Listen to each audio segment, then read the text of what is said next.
समप्रभा निर्विघ्नं कुरु मे देवा सर्वकार्येषु सर्वदा लंबोदरं परमं सुंदरं एकदन्तं रक्तांबरं त्रिनयनं परमं पवित्रम् सच्चिदानन्दरूपाय सदसव्यशक्तिहेतवे नमः शिवाय सांबाय स्वयंभुवे नमो नमः। नमस्ते शारदे देवी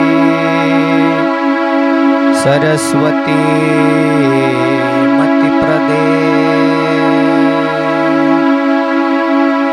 वसत्वं मम जीवाग्रे सर्वविद्याप्रदा भव।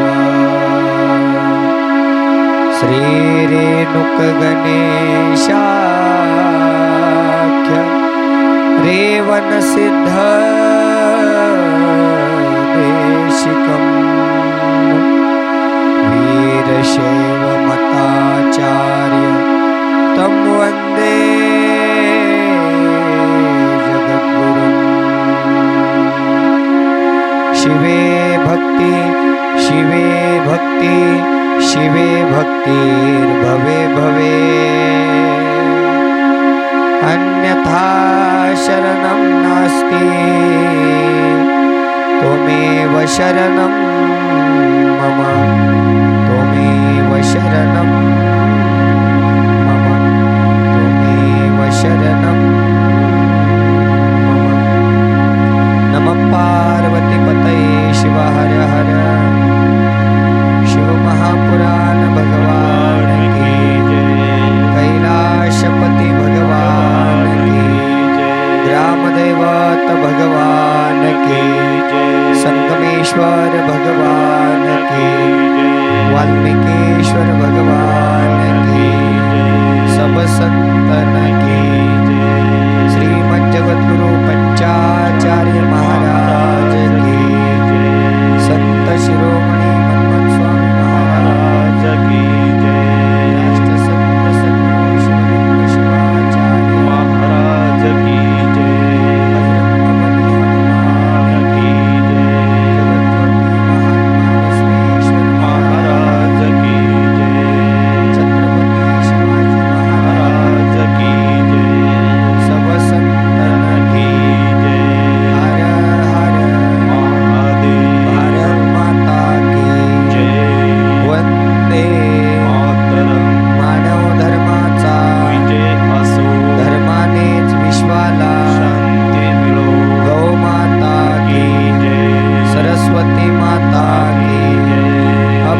अपने माता की पिता की जय। नमः पार्वती पतये शिव हर हर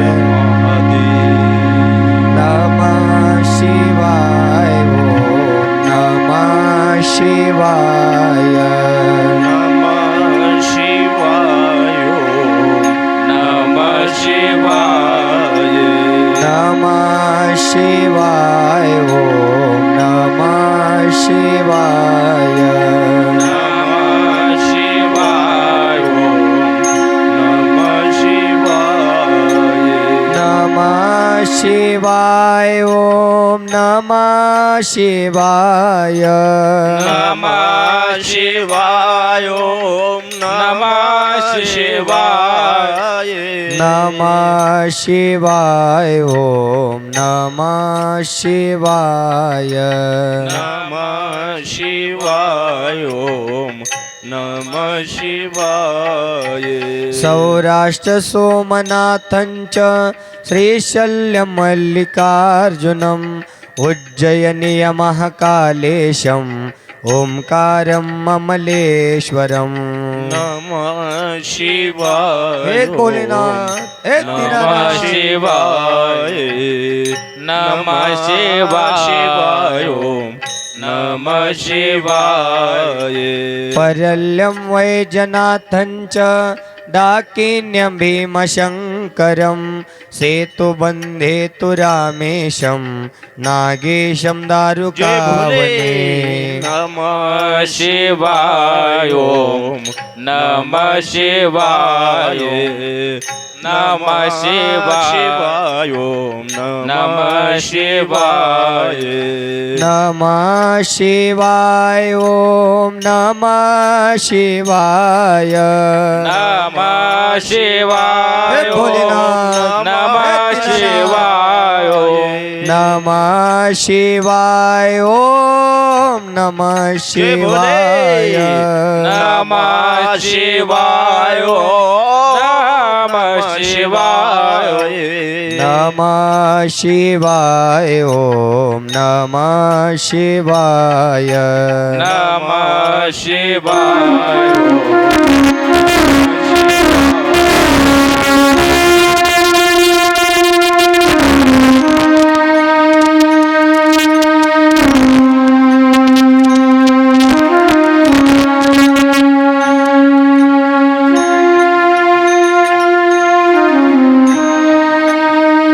हे भोलेनाथ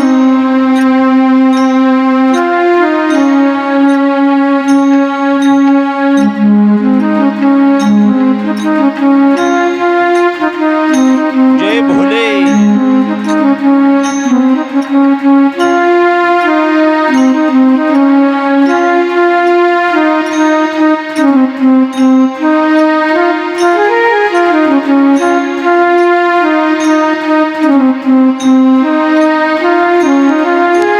वाराणस्यातु विश्वेशं त्र्यम्बकं गौतमे तटे हिमालये तु केदारं कृष्णेशं शिवालये नमः हे भोलेनाथ हे शिवाय दीनानाथ नमः शिवाय नमः शिवाय ओम नमः शिवाय एतानि ज्योतिर्लिङ्गानि सायं पठे नर सप्तजन्म कृतं पापं स्मरणेन विनश्यति नमः शिवाय ओम नमः शिवाय नमः शिवाय ओम नमः शिवाय नमः शिवाय ओम नमः शिवाय नमः शिवाय ओम नमः शिवाय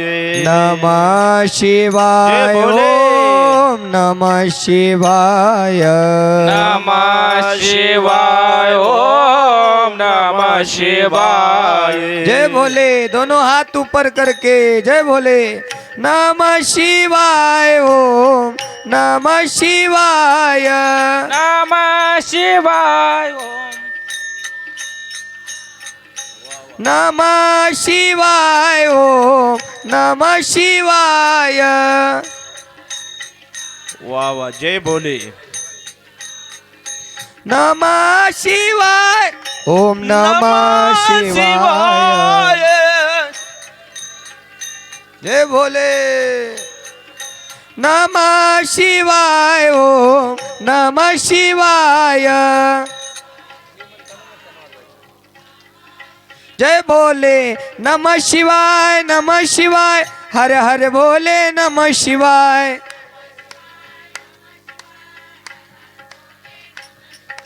हर हर भोले नमः शिवाय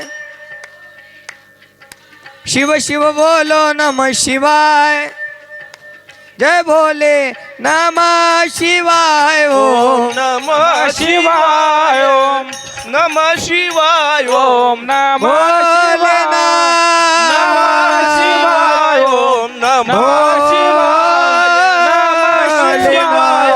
नमः शिवाय ओम नमः शिवाय नमः शिवाय ओम नमः शिवाय नमः शिवाय ओम नमः शिवाय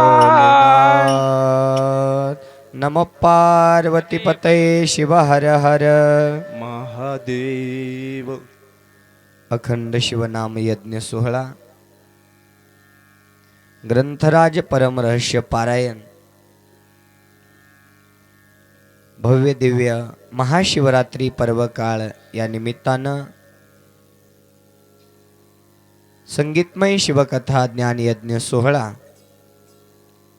शिवक्षेत्र तीर्थक्षेत्र वालवड या नगरीमध्ये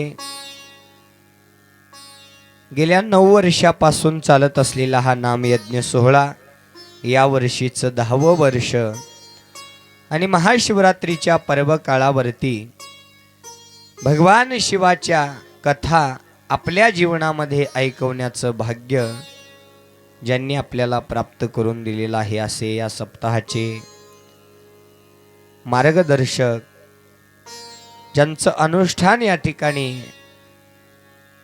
गेल्या 10 वर्षापासून या ठिकाणी सुरू आहे असे शिवभक्त परायण सौभाग्यवती सुनंदाताई मन्मथ स्वामी महाराज वालवडकर शिवभक्त परायण मन्मथ स्वामी महाराज वालवडकर या दोन्ही पती पत्नी माहेश्वर मूर्तींनी या महाशिवरात्रीच्या पर्व काळावरती भगवान शिवाच्या कथा आपणा सर्वांना ऐकवण्याचं भाग्य प्राप्त करून दिलेलं आहे आणि त्या माहेश्वर मूर्तींना सहकार्य करत असलेले गावातील सर्व परिचित अपरिचित भाविक सद्भक्त मंडळी ग्रामस्थ मंडळी संयोजन समिती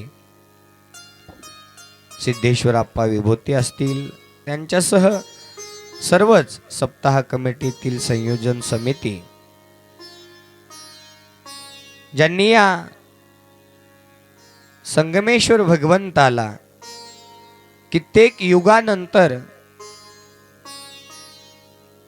सौभाग्यवती सुनंदाताई यांच्या मार्गदर्शनानंतर कित्येक वर्षानंतर या संगमेश्वराला त्या भूमीमधून बाहेर काढण्यात आलं आणि त्या संगमेश्वराला त्या ठिकाणी प्राणप्रतिष्ठापना रूपामध्ये या मंदिरामध्ये स्थापित करण्यात आलं आणि ती जागा ती भूमी ते पुण्य त्यांच्या जीवनामध्ये प्राप्त झालेलं आहे असे शिवभक्त परायण राजाभाऊ लेंडाळ यांनी या ठिकाणी 7 गुंठे जमीन या संगमेश्वराच्या चरणी समर्पित केलेली आहे।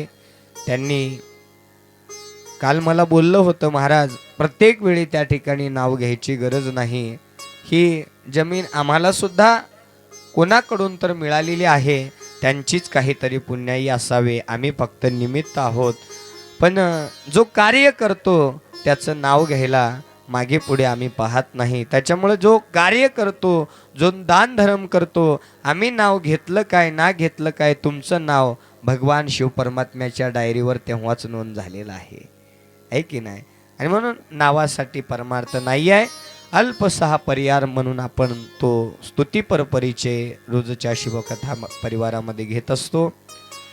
आणि या अखंड नामयज्ञ सोहळ्यामध्ये अगदी 1 रुपयापासून हजारो रुपयापर्यंत देणगी देणारे भाविक सद्भक्तगण, पहिल्या दिवसापासून ते महाप्रसादाच्या दिवसापर्यंत अन्नदानाची सेवा देत असलेली भाविक सद्भक्तगण, या मंदिराचे पुजारी स्वामी माहेश्वर मंडळी, या मंदिर प्रांगणामध्ये सतरंजी उचलण्यापासून अंथरणाऱ्यापर्यंत झाडून काढणाऱ्यापासून ते सर्व स्वच्छता देणारे भाविक सद्भक्तगण, अन्नदान वाढणाऱ्यापासून ते पात्रवाळी उचलणारे सर्व भाविक सद्भक्तगण, विण्याची सेवा देणारे भाविक सद्भक्तगण, अगदी पहाटेच्या शिवपाठापासून ते पुन्हा पहाटेच्या शिवपाठापर्यंत सर्व सेवा देणारी भजनी मंडळी, सुंदर असे या सप्ताहाला साऊंड सिस्टम ज्यांची लाभलेली आहे असे शिवभक्त परायण गणेशदादा अनपटे परिवार, संगीत शिवकथाकार कुमार सागर महाराज लोहारेकर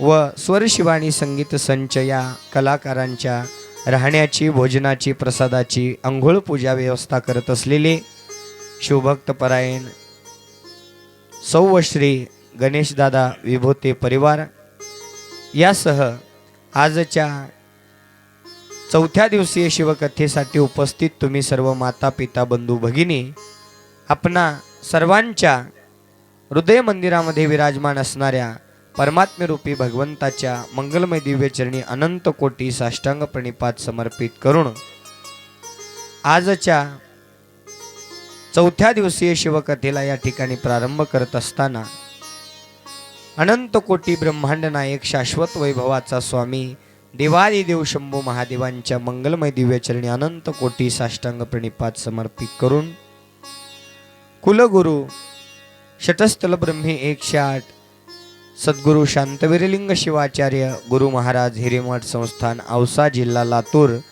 जन्मदाते आईवडील या दोन्ही गुरुवर्यांच्या मंगलमय दिव्यचरणी अनंत कोटी साष्टांग प्रणिपात समर्पित करून ग्रामदैवत भगवान शंभू महादेव, संगमेश्वर भगवान, वाल्मिकेश्वर भगवान यासह सर्व देवी देवतांच्या मंगलमय दिव्यचरणी अनंत कोटी साष्टांग प्रणिपात समर्पित करून राष्ट्रसंत सद्गुरु शिवलिंग शिवाचार्य गुरुमाऊली यासह सर्व शिवाचार्य गुरु महाराजांच्या मंगलमय दिव्यचरणी अनंत कोटी साष्टांग प्रणिपात समर्पित करून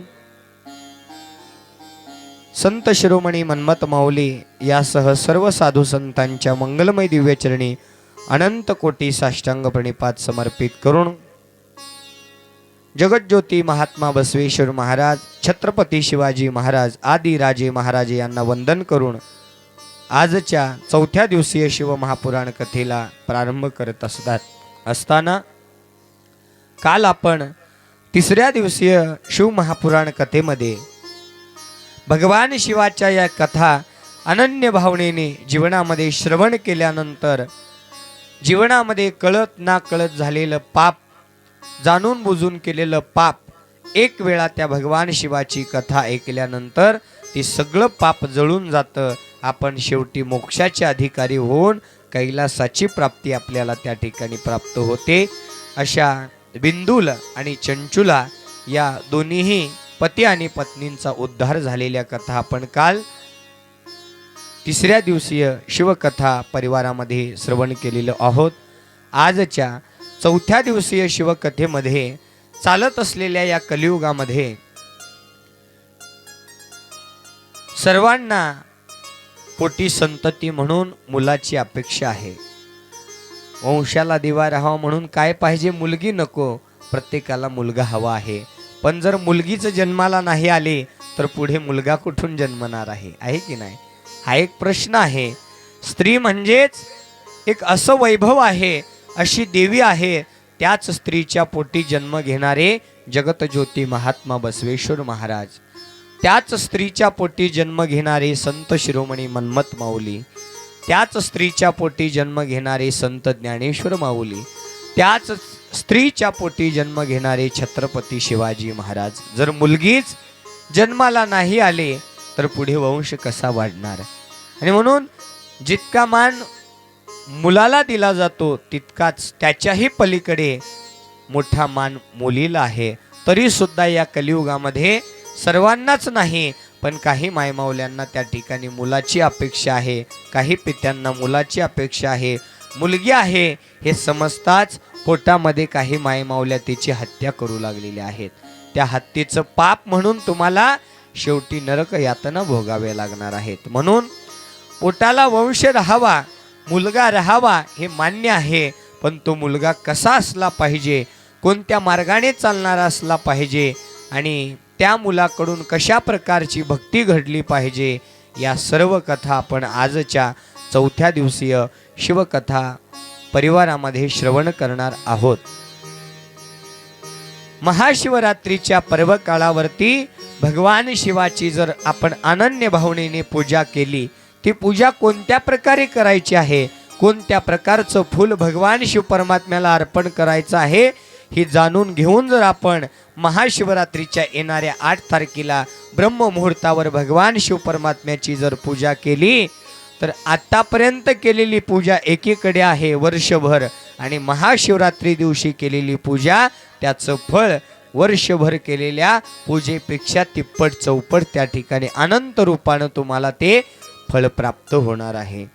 आणि त्या शिवरात्रीचा महिमा, त्या शिवरात्रीचा पूजा विधी व्रत आपण आजच्या कथा परिवारामध्ये श्रवण करणार आहोत. जसं वालवड गाव आहे तसंच शिव महापुराण कथा परिवारामध्ये भगवान शिवाने या शिव महापुराण ग्रंथाच्या माध्यमातून कथा वर्णन केलेली आहे. कांपिलय नावाचं एक गाव आहे छोटंसं, आणि त्या गावामध्ये यज्ञदत्त नावाचा एक महान पंडित, 4 वेद 6 शास्त्र 18 पुराण याची विद्या प्राप्त असलेला एक महान असा ब्राह्मण कुळामध्ये जन्म घेणारा यज्ञदत्त ब्राह्मण वास्तव्य करीत होता. यज्ञदत्त ब्राह्मणाने जीवनामध्ये आपल्या ब्राह्मणत्वाचं पालन केलेलं आहे. काल आपण बिंदुल ब्राह्मणाची कथा ऐकली. एकीकडे एक ब्राह्मण वाम मार्गाने जाऊन कर्माचं फळ भोगून नरक यातना भोगत आहे, आणि एकीकडे यज्ञदत्त नावाचा ब्राह्मण आपल्या ब्राह्मणत्वाचं पालन करत त्या ठिकाणी जीवनामध्ये धर्माचं पालन करत आहे. त्याची पत्नी अनुसया, आणि त्याला एक नवस करून मुलगा प्राप्त झालेला आहे. त्या मुलाचं नाव पाळण्यामध्ये गुणनिधी ठेवण्यात आलं. गुणनिधी. आता गुणनिधी या शब्दाचा अर्थ काय हो? गुणी कार्य करणारा, गुणानं राहणारा, आहे की नाही? नाहीतर नावासारखं सुद्धा आपण वागलं तर तो सुद्धा परमार्थ होतो बरं का, आहे की नाही? नाव गुणनिधी आणि गुण अवगुणी, आहे की नाही? नाव गंगाधर, अंघोळ नाही महिनाभर. नाव शांती, साऱ्या गावाला भांडती.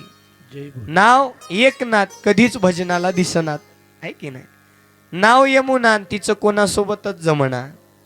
नाव भीमा, तिच्या बोलण्यात नाही सीमा, आहे की नाही? आपण आपल्या कुळामध्ये जन्माला आल्यानंतर आपल्या आई वडिलांनी जे नाव ठेवलेलं आहे त्या नावाप्रमाणे, भले आपल्याला ज्ञानेश्वर नाव ठेवलेलं आहे पण ज्ञानेश्वर नाही होता आलं, संत ज्ञानेश्वर होता नाही आलं, पण संत ज्ञानेश्वरांचे विचार तरी आपल्या जीवनामध्ये अवलोकन केलो तर त्या भगवान शिव परमात्म्याची सेवा केलेल्याचं फळ आपल्याला प्राप्त होतं. नाव महादेव ठेवतात पण कुणीच महादेव म्हणून हाक मारत नाही. काय म्हणतात? ए महाद्या इकडे ये, आहे की नाही? नाव ज्ञानेश्वर ठेवतात, लोक काय बोलवतात? ए ज्ञान्या इकडे ये. कारण ज्ञानेश्वरांनी कधीच ज्ञानी गुण, ज्ञानी कार्य जीवनामध्ये केलेले नाही आहेत. म्हणून आपलं नाव महादेव आहे. भले आपल्याला महादेव नाही होता आलं तरी चालेल, पण महादेवाच्या विचाराला अनुसरून महादेवानी जे ज्ञान दिलेलं आहे त्या ज्ञानाचा विचार करून आपल्या धर्मानं वागलं म्हणजे महादेवाचा कृपा आशीर्वाद प्राप्त करून घेतल्यासारखं आहे.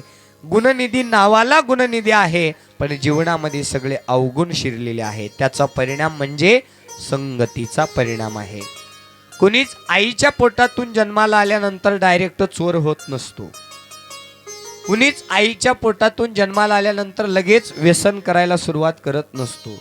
कुणीच आईच्या पोटातून जन्माला आल्यावर लगेच वाम मार्गाला, जुगार खेळण्याच्या मार्गाला जात नसतो. आई वडील हे कसे असतात?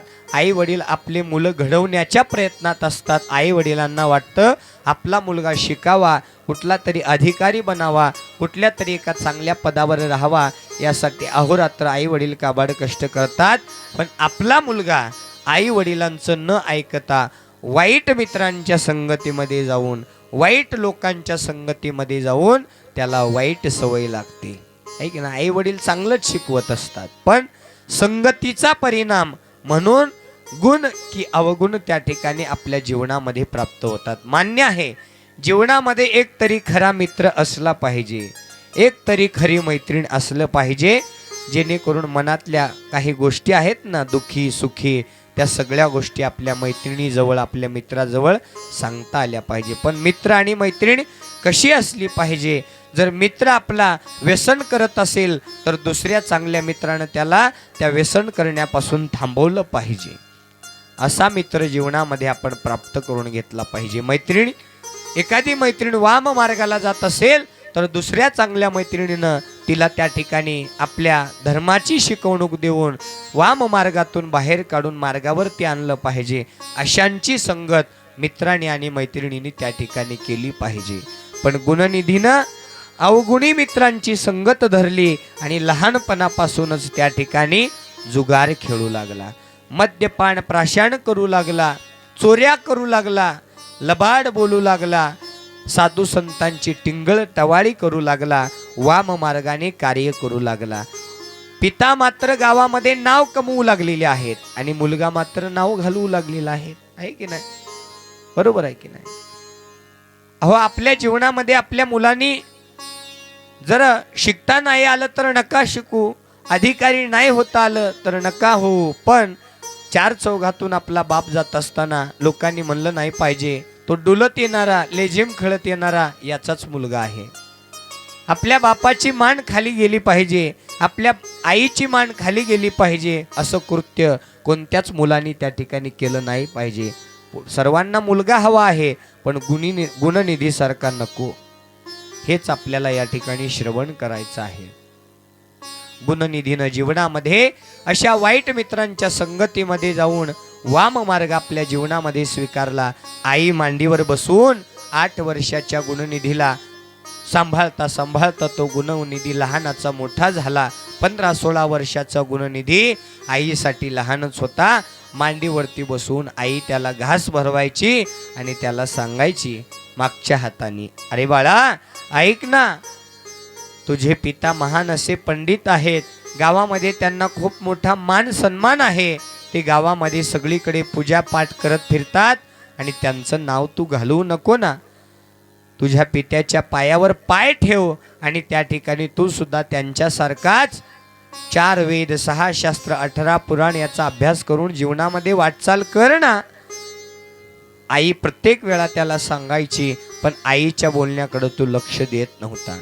आईला तेवढ्या वेळापुरतो हो म्हणायचा आणि पुन्हा घरातल्या महागड्या वस्तू दागदागिने चोरून घेऊन जायचा आणि जुगारामध्ये पत्त्यामध्ये लावायचा आणि येताना हरवून यायचा.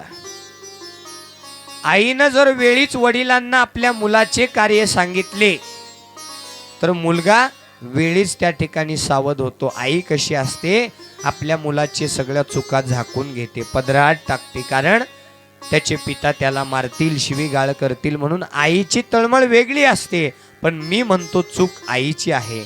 आईनं जर वेळीच आपल्या पतीला सांगितलं आपला मुलगा वाम मार्गाला चाललेला आहे, पतीनं त्याच वेळेला 2 कानफाडात लावले तर तो मुलगा पुन्हा त्या दुसऱ्या मार्गाला जाणार नाही. आईची चूक आहे आणि त्या आईची चूक आईला पुढे भोगावी लागणार आहे. अनुसया माता आपल्या मुलाला त्या ठिकाणी समजावून सांगायची, पण वडिलांपर्यंत ही गोष्ट जाऊ दिली नाही. यज्ञदत्त ब्राह्मण प्रत्येक वेळी विचारायचे, गुणनिधी कुठं गेलाय? आई खोटं बोलायची. शाळेला गेलाय, ट्युशनला गेलाय, शिवकथेला गेलाय. वडिलांना आनंद वाटायचा, पण आपला मुलगा आपल्या डोळ्याच्या माघारी जुगार खेळतो, व्यसन करतो, दुराचारानं वागतो, चोऱ्या करतो, लबाड्या करतो, हे वडिलांना माहित नव्हतं. एके दिवशी यज्ञदत्त ब्राह्मण गावामध्ये असणाऱ्या राजवाड्यामध्ये एक महायज्ञ संपन्न केल्यानंतर या यज्ञदत्त ब्राह्मणाला त्या गावातल्या राजांनी या यज्ञदत्त ब्राह्मणाला त्या ठिकाणी 1 तोळ्याची सोन्याची अंगठी, महाराजा अंगठी त्या ठिकाणी त्याला दान दिली, सुवर्ण दान म्हणून. आनंदाने यज्ञदत्त ब्राह्मणाने त्या ठिकाणी त्याचा स्वीकार केला, आनंदाने घरी आला आणि ती अंगठी आपल्या पत्नीच्या हातामध्ये दिली आणि सांगितलं, हे बघ, ही अंगठी मला राजाने दान दिलेली आहे, ही अंगठी तू जपून ठेव, व्यवस्थित ठेव. आता त्या काळामध्ये तेव्हा काय तिजोऱ्या, कपाट, लॉकर वगैरे नव्हते. आईनं त्या अंगठी जवळच किचन वट्ट्यामध्ये साखरेच्या डब्यामध्ये ठेवली. ही पाहिली कोण? गुणनिधीनी पाहिलं, अवगुणी गुणनिधीनी. गुणनिधीला वाटलं आता कधी एकदा रात्र होते, कसे बसे रात्र झाली आणि 10 वाजले रात्रीचे. आता 10 वाजले ना, रात्रीचे 10 वाजले, सगळे झोपलेले पाहिलं आणि गुणनिधीनं हळूच त्या ठिकाणी उठून त्या साखरेच्या डब्यातली अंगठी चोरली. सकाळी सकाळी तांबडं फुटायच्या वेळेलाच ते अंगठी घेऊन वाईट मित्रांच्या संगतीमध्ये मित्र तयारच होते पारावरती लगेच पत्त्याचा डाव बांधून. त्या पत्त्याच्या डावामध्ये त्या ठिकाणी ती अंगठी लावलेली आहे जुगारामध्ये आणि कपटी मित्रांनी कपट करून ती अंगठी जिंकून घेतली. अंगठी हारली आणि आनंदित झालेले मित्र 4-5 मित्र त्याच्यापैकी एका मित्रानं ती अंगठी आपल्या बोटामध्ये घातली आणि टिंगल टवाळ्या करत चौकानी जात असताना दुपारच्या वेळेला यज्ञदत्त ब्राह्मण गावातील पूजा आटोपून घराकडे निघालेला असताना गुणनिधीचे मित्र पाहिले चौकात. अरे बाबानो, माझा गुणनिधी कुठं आहे? तुमचा मित्र आहे ना तो, कुठं पाहिला का? मित्रांनी सांगितलं बघा ना, घरी असेल. आम्हाला कशासाठी विचारता? घरी असेल बघा. दोघांमध्ये संवाद सुरू असताना त्या 5 मित्रापैकी एका मित्राच्या हातामध्ये काल राजवाड्यामध्ये दान दिलेली महाराजा सुवर्ण अंगठी या मित्राच्या हातात दिसली, त्या मुलाच्या हातात दिसली. यज्ञदत्त ब्राह्मण म्हणू लागले, अरे बाळा, ही तर अंगठी माझी आहे. ही तर मला काल राजाने राजवाड्यामध्ये दान दिलेली आहे, तुमच्याकडे कुठून आली? यावरती लहान लहानशी लेकरं महान असणाऱ्या पंडित यज्ञदत्त ब्राह्मणाचा अपमान करू लागली. अरे ब्राह्मणा, डोळे असून आंधळा झाला आहेस का? आम्हाला काय विचारतो? ही अंगठी तुझीच आहे, पण तुझ्या गुणनिधीनं जुगारामध्ये आमच्या सोबत हारलेली आहे. जुगारामध्ये? आता वडिलांना याच्यातलं कसलंच ज्ञान नव्हतं. जुगारामध्ये? माझा मुलगा जुगार खेळतो? हो हो, जुगार खेळतो. मद्यपान प्राशन करतो, चोऱ्या करतो, लबाड्या करतो, आमच्या सोबत सगळं काही वाईट कर्म तो करतो. वडिलांना विश्वास बसेल? अचानक कोणीतरी आपल्या मुलाबद्दल अशा वाईट गोष्टी सांगत असेल तर वडिलांना विश्वास बसेल का? नाही ना. वडील म्हणू लागले, माझा मुलगा असं वागणार नाही. त्याची आई तर सांगायची तो कुठं गेलाय? शिवकथेला गेलाय, ट्युशनला गेलाय, शाळेला गेलाय, असं सांगायची. आणि माझा मुलगा असं वाम मार्गाने वागणार नाही हो, तुम्ही बोलता आहेत ते खोटं बोलता आहेत असं म्हणा ना. काय म्हणायचंय, काय खोटं बोलायचंय? ते पुन्हा मुलं त्या यज्ञदत्त ब्राह्मणाचा अपमान करू लागले. अरे ब्राह्मणा, डोळे असून आंधळा झाल्यासारखा राहू नको. तुझ्याच मुलानं सकाळी सकाळी अंगठी घरातून चोरलेली आहे आणि ते आमच्या सोबत जुगारामध्ये हरलेले आहे. आमचं जर खोटं वाटत असेल तर जा आणि जाऊन त्यालाच विचार. यज्ञदत्त ब्राह्मणाला भरत चौकामध्ये महान अशा पंडित ब्राह्मणाचा त्या ठिकाणी एवढ्याशा चिमुकल्या मुलांनी त्या ठिकाणी अपमान केला. वडिलांचा अपमान झाला, मान खाली गेली, डोळ्यातून अश्रूंच्या धारा वाहू लागल्या. ज्यांच्यासाठी आयुष्यभर काबाड कष्ट केलं त्या जर मुलांनी जीवनामध्ये असं वागलं, आपल्या बापाची 4 चौघामध्ये मान खाली घातली, तर अशा मुलं, अशा औलादी जन्माला नाही आल्या तरी चालतील. अशांची आपल्याला इथं गरज नाही आहे. जो मुलगा, ज्या मुलाला आपल्या मायबापाची आपल्या बंगल्यामध्ये, आपल्या घरामध्ये लाज वाटत असेल, आग लागो तुमच्या बंगल्यांना, आहे की नाही?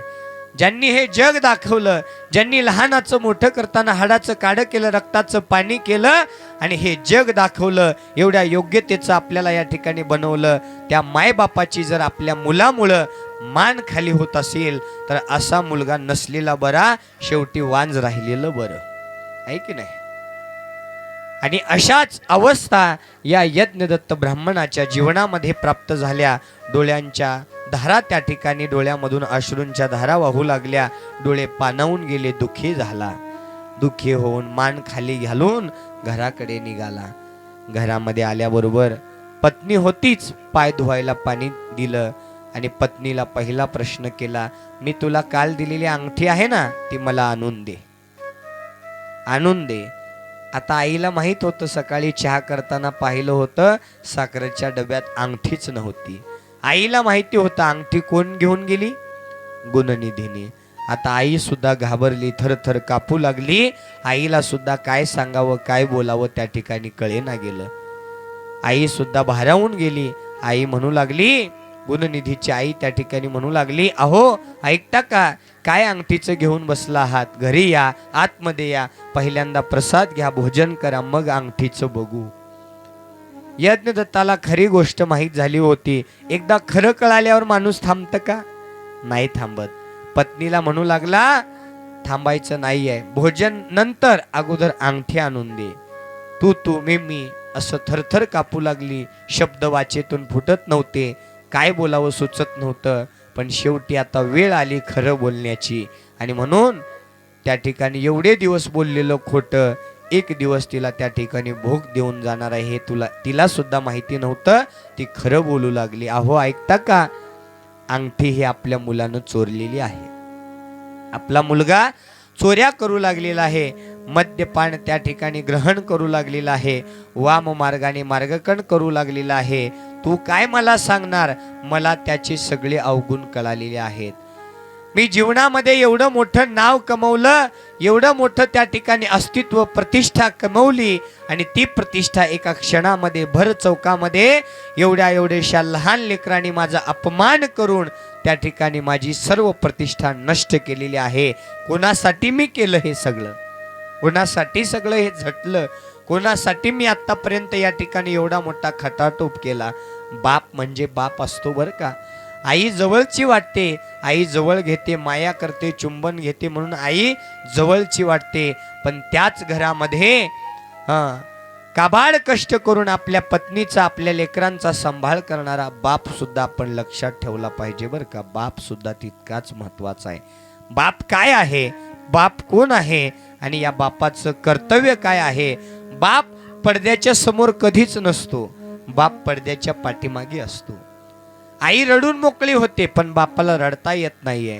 बाप चार चौघात कधीच रडत नसतो, बाप एकटा रडतो. उशीत मुंडकं घालून एकटा रडतो. आपल्या लेकरा बाळांच्या शिक्षणासाठी, मुलीच्या लग्नासाठी, मुलीच्या शिक्षणासाठी, लेकरा बाळांना सांभाळण्यासाठी, बायकोंना जपण्यासाठी त्या ठिकाणी बाप एकटा रात्रंदिवस त्या ठिकाणी काबाड कष्ट करत असतो.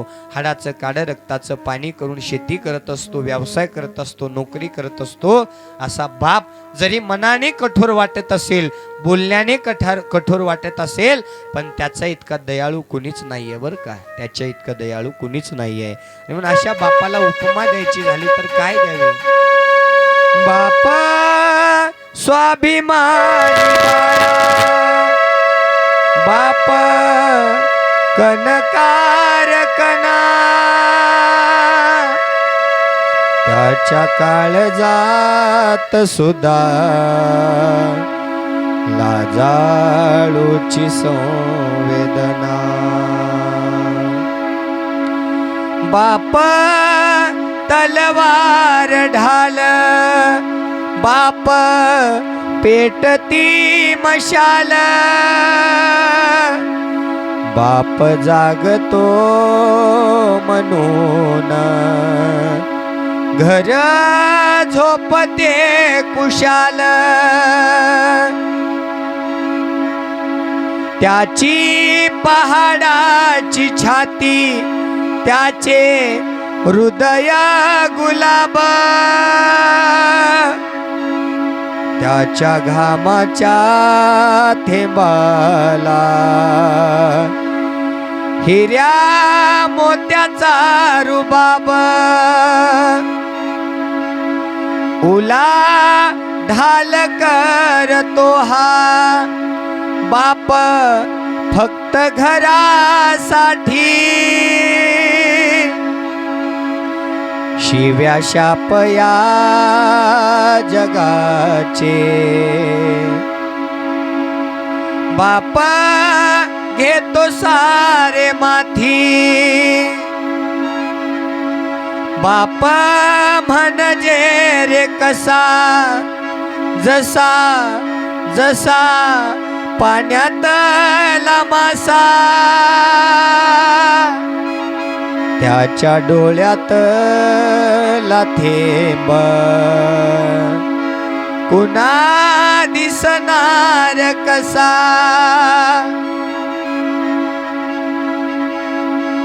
बाप जीवनामध्ये एकदा रडतो बघा, एकदा. स्वतःची बायको मेली तरी सुद्धा रडत नाही, कारण लेकरा बाळांना आधार व्हायचा असतो, भावा बहिणींना आधार व्हायचा असतो, है की नाही. स्वतःची आई मेली तरी सुद्धा रडता येत नाही, कारण भावा बहिणींना आधार द्यायचा असतो. स्वतःचा बाप गेला तरी सुद्धा रडत नाही. त्याला लेकरा बाळांना जपायचं असतं. बाप चार चौघात रडत नाही. बाप पडद्याच्या पाठीमागे जाऊन रडतो आणि बाप अश्रू साठवतो आणि एकदाच बाप जीवनामध्ये शेवटचं रडतो. केव्हा रडतो पहा. बाप अश्रू साठवून ठेवतो. बाप साठवी तो अश्रू, वाट पाहे त्या क्षणाची, जन्मभराचे तो रडतो. लेक जाताना सासरी, लेक जाताना सासरी. बाप जीवनात एकदाच रडतो. आपली लेक माहेरातून सासरी जाताना ढसा रडतो. कारण आयुष्यभर त्या मुलीला, त्या दिदीला काळजाच्या तुकड्याप्रमाणे त्या बापानं सांभाळलेलं असतं. आणि असा तो बाप मुलापेक्षा जास्त मुलीवर प्रेम करत असतो बरं का. मुलगी म्हणजे त्याचा काळजाचा तुकडा असतो. आणि मग मुलगा असो किंवा मुलगी असो, बापासाठी एक कर्तव्य शेवटचं करा. बाप थकल्यावरती त्याचा बनावा आधार, नाही उपयोग पुन्हा. तो गेल्यावर सोडूनी, तो गेल्यावर सोडूनी, तो गेल्यावर सोडूनी रे, सोडूनी सोडूनी. आणि म्हणून जोपर्यंत बाप जिवंत आहे तोपर्यंत त्याला जपा. मृत्यूनंतर पुन्हा पुण्यतिथ्या करून उपयोग नाही. मृत्यूनंतर पुन्हा तुपातली लाडू, बासुंदी, गुलाबजामुन करून काही उपयोग नाही. पंक्तीवर पंक्ती घालून काही उपयोग नाही. जोपर्यंत आई आणि बाप जिवंत आहे तोपर्यंत सेवा करा. पुण्यतिथी नाही केली तरी चालेल. जिवंतपणे मायबापाच्या डोळ्यात अश्रू येऊ देऊ नका. साक्षात भगवान शिवाची पूजा केल्याचं पुण्य तुमच्या पदरामध्ये प्राप्त होणार आहे. आणि म्हणून अशा त्या बापाच्या डोळ्यामध्ये अश्रूंच्या धारा येऊ लागल्या. बाप ढसा त्या ठिकाणी रडू लागला. पत्नीला म्हणू लागला, सगळा वृत्तांत, सगळ्या खऱ्या गोष्टी मला कळालेल्या आहेत. जीवनामध्ये मी सांगितलं ना, एक खरं बोलून मोकळं झालेलं बरं, पण खोटं जीवनामध्ये बोलू नका. एक खोटं जर बोललं तर त्या खोट्याला लपवण्यासाठी 1000 दुसरी खोटे बोलावे लागतात. आणि म्हणून यज्ञदत्त ब्राह्मणाला खरं कळालं. यज्ञदत्त ब्राह्मण म्हणू लागले, तू माझी पत्नी असून देखील माझ्यासोबत एवढा मोठा धोका केला. जे माझे आहेत ते माझे राहिले नाहीत. पत्नी माझी असताना देखील मला अंधारात ठेवलं. मुलगा वाम मार्गाला चाललाय हे मला सांगितलं नाही. वेळीच जर आपल्या मुलाची हे वाईट गुण सांगितलं असतं तर आज ही वेळ आली असती का? ज्यावेळेस आपल्या मुलाला कळायला लागतं त्यावेळेस 2 कानफाडात लावून जर आपण त्याला जागीच धमकावून ठेवलं तर आपला मुलगा पुन्हा त्या चुका करायला जाणार नाही. ही माय आणि बापांची चुकी आहे. आणि म्हणून माईला माझी एक विनंती आहे, माय आपल्या मुलाकडे, आपल्या मुलीकडे एकदम कठोरपणानं, एकदम कटाक्षानं त्या ठिकाणी लक्ष ठेवा. कारण हे वारं कसं आहे, कलियुगाचं वारं आहे. इथं माणूस पावलोपावली बदलतो आहे. पावलोपावली संगतीच्या परिणामाने त्या ठिकाणी वाम मार्गाला आपली मुलगी, आपला मुलगा जात आहे. म्हणून आपल्या आई वडिलांनी त्यांच्याकडे कटाक्षानं लक्ष द्या. परमार्थाचं गुह्य ज्ञान त्यांच्या जीवनामध्ये प्राप्त करून द्या. साधू संतांचे विचार त्यांच्या जीवनामध्ये अवलोकन करून द्या. आणि तोच गुणनिधी अशा वाम मार्गाला गेलेला पाहिला, ऐकिला. आणि यज्ञदत्त ब्राह्मणाने आपल्या पत्नीला त्या ठिकाणी बोलायला सुरुवात केली, तू जर मला वेळीच सांगितलं असतं तर आज माझा भर चौकामध्ये त्या ठिकाणी अपमान झाला नसता. एवढ्या मोठ्या महान पंडित ब्राह्मणाचा आज चौकामध्ये अपमान झाला म्हणजे आजपर्यंत नाव कमावलेलं सगळं गमावलं. नाव कमवायला बरेच दिवस लागतात बरं का, बरेच वर्ष निघून जातात, आयुष्य निघून जातं, पण नाव गमवायला मात्र एक छोटी चूक महत्वाची आहे. आतापर्यंत केलेलं चांगलं सगळं विसरतात आणि तेवढी एक चूक ध्यानामध्ये ठेवतात. आणि म्हणून यज्ञदत्त ब्राह्मणाला वाटलं की माझ्या जीवनामध्ये मी आयुष्यभर माझ्या मुलासाठी, माझ्या पत्नीसाठी मी जे काही कार्य केलं, कष्ट केलं आणि माझ्या पत्नीने मला अंधारामध्ये ठेवलं, माझ्या मुलांनी मला अंधारामध्ये ठेवलं, हा संसार कशासाठी करायचा? वाटतं ना त्या यज्ञदत्त ब्राह्मणाला, वाटतं ना की मी आयुष्यभर या घरादारासाठी, संसारासाठी एवढा मोठा गैरसमज धोका केला तर कशासाठी करायचं, कोणासाठी करायचं, जे आपलीच राहिली नाहीत, आहे ना. मग परक्यांनी एखादा केलेला अपमान, परक्यांनी एखादं बोललेला शब्द, परक्यांनी केलेला धोका, दगा, फटका माणूस काही काळानंतर विसरून जातो, पण आपल्यानीच आपल्याबरोबर केलेला धोका, दगा, फटका माणसाच्या मनाला लागतो आणि चिंता रोग लागतो बरं का. डोक्याची, सर्दीची, खोकल्याची गोळी सगळीकडे मिळेल, खाल्ल्यानंतर कमीही होईल, पण चिंता रोगाला कुठलीच गोळी नाही माय. म्हणून चिंता रोगाला एकच गोळी आहे, शिवनामाची गोळी. इथंच येऊन तुम्हाला त्या चिंता रोगातून मुक्त होण्याचं साधन प्राप्त होत आहे. आणि यज्ञदत्त ब्राह्मणाने ठरवलं, मनोमनी त्या भगवान शिव परमात्म्याला, मनोमनी त्या पार्वती मातेचं स्मरण करू लागला आणि म्हणू लागला, माझं हे नशीब लिहिताना माझंच काहीतरी पाप असेल का मागच्या जन्मीचं, म्हणून माझ्या पदरामध्ये हा मुलगा प्राप्त झाला आणि म्हणून त्या ठिकाणी माझ्या या कर्माचे फळ म्हणूनच माझं नशीब कसं लिहिलं, अशी या ठिकाणी मनोमन एक भावना पार्वती मातेजवळ हा यज्ञदत्त ब्राह्मण करू लागला. आई ग पार्वती माय, काय नशीब माझ तू लिहिलं, ज्याला लाविला जीव त्यानंच परक्यावानी केलं ग पार्वती माय, माझी माय, पार्वती माय, माझे माय. परक्याला पार्वती माई किती जरी जपलं, दाखवून देती दुनिया आपलं ते आपलं, हातामधील गेलं नशिबाच नाही गेलं, हातामधील गेलं नशिबाच नाही गेलं, ज्याला लाविला जीव त्यानंच परक्यावानी केलं ग पार्वती माय, पार्वती माय, पार्वती माय, पार्वती माय, पार्वती माय, माझी माय, पार्वती माय, माझी माय. हो पोटात एकानी ओठात एक, दाखवून देती दुनिया मीच आहे नेक, दाखवून देती दुनिया मीच आहे एक, दाखवून देती दुनिया मीच आहे एक.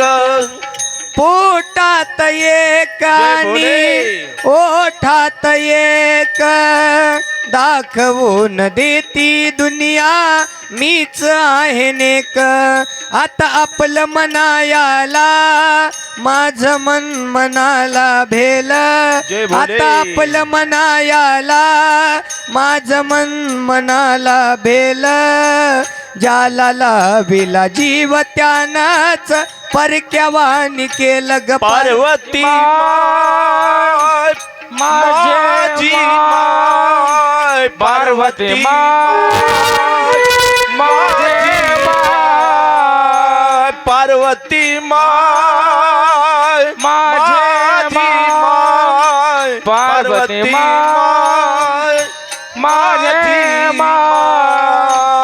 हो गरजापुरत जवळ येऊन नात जोडी, तोंडावर गोडी महाग नाक तोंड मोडी, पोटावर गोळे टाकून दाखवून मोठी, पोटावरी बाळ दाखवून मोठी. गरजापुरत जवळ येऊन नात जोडी तोंडावर गोडी महाग नाक तोंड जय मोडी भोले. सत्याधारित महाराजांनी गाणं गाईल सत्याधारित महाराजांनी गाणं गाईल ज्याला लाविला जीव त्यानंच परक्यावानी केलं ग पार्वती माझे माय पार्वती माय माझे माय पार्वती माय माझे माय पार्वती माय माझे माझे माय आई ग पार्वती माय जय भोले. काय नशीब माझ तू लिहिलं आई ग पार्वती माय काय नशीब माझ तू लिहिलं ज्याला लाविला जीव त्यानंच परक्यावानी केलं ग पार्वती पार्वती माय पार्वती माझी माय पार्वती माझे माय पार्वती माय माझे माय पार्वती माय माझे माय नम पार्वती पते शिव हर हर आई ग पार्वती माय काय नशीब माझ तू लिहिलं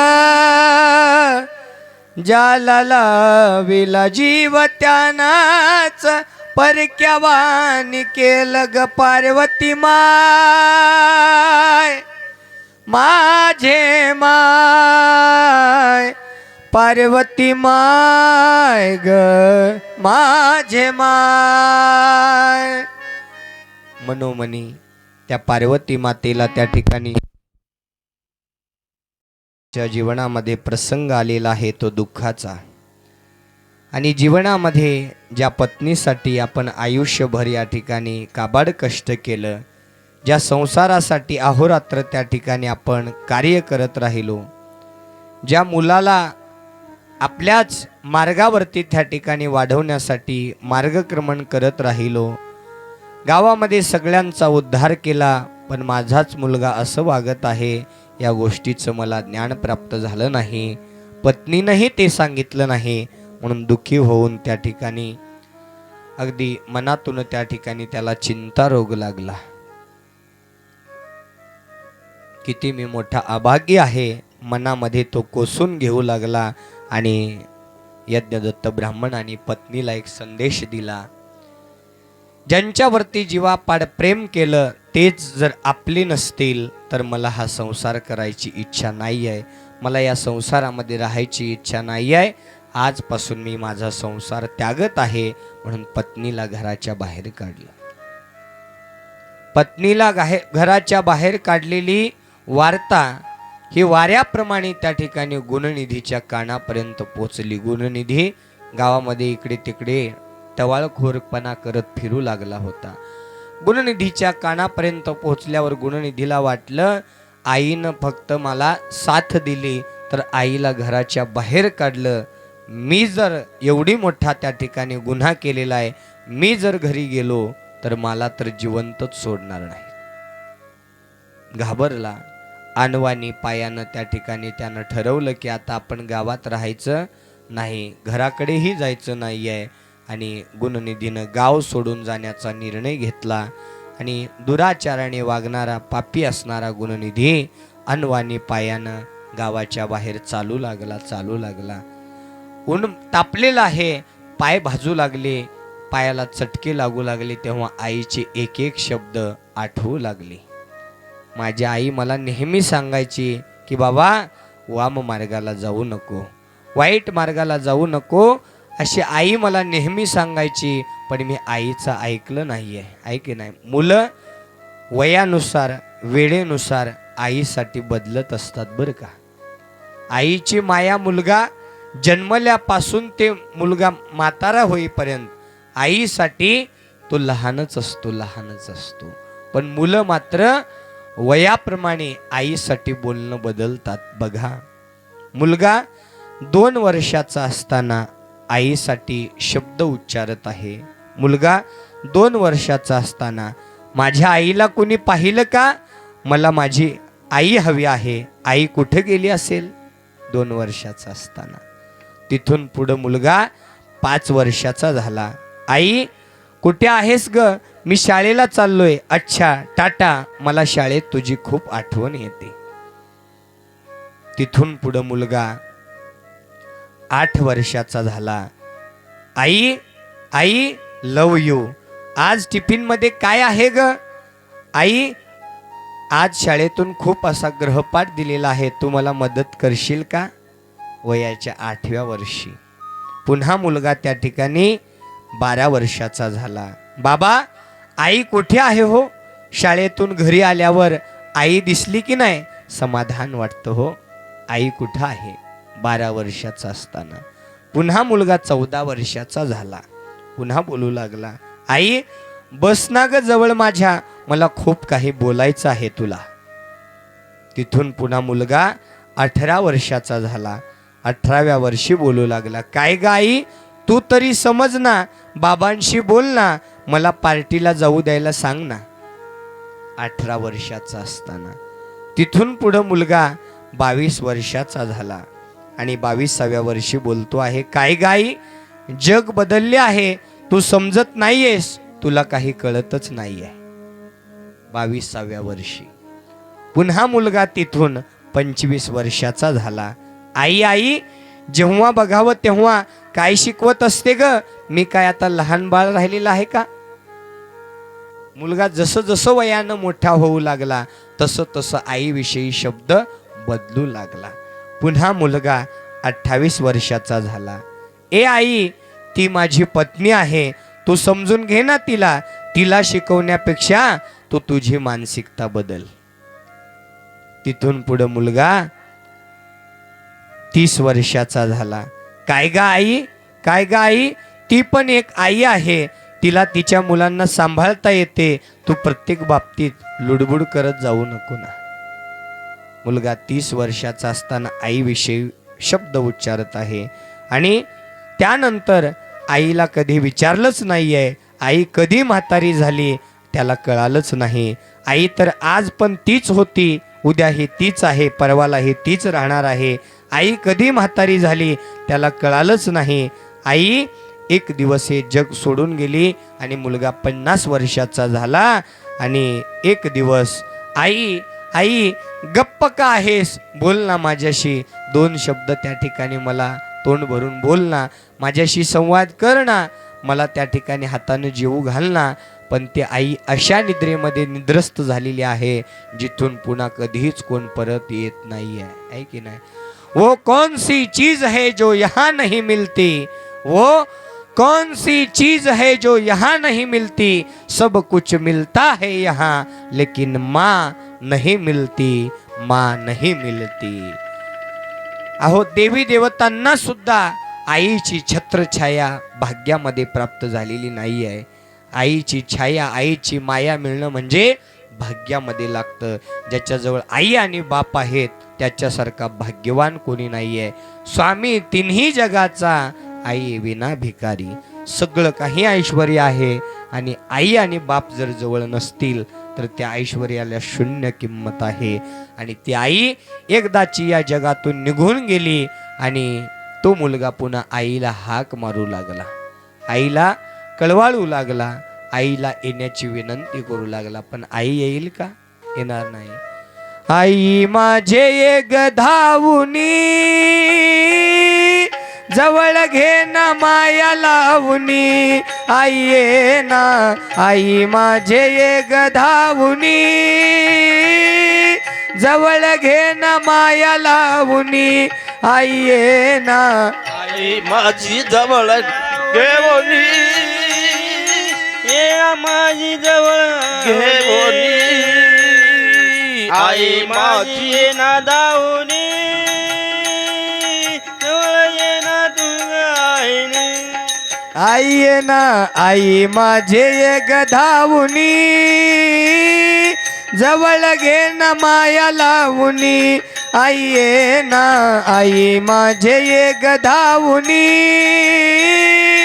जवळ घे ना माया लावुनी आई ये ना आई माझी एक धावणी जवळ माया लावणी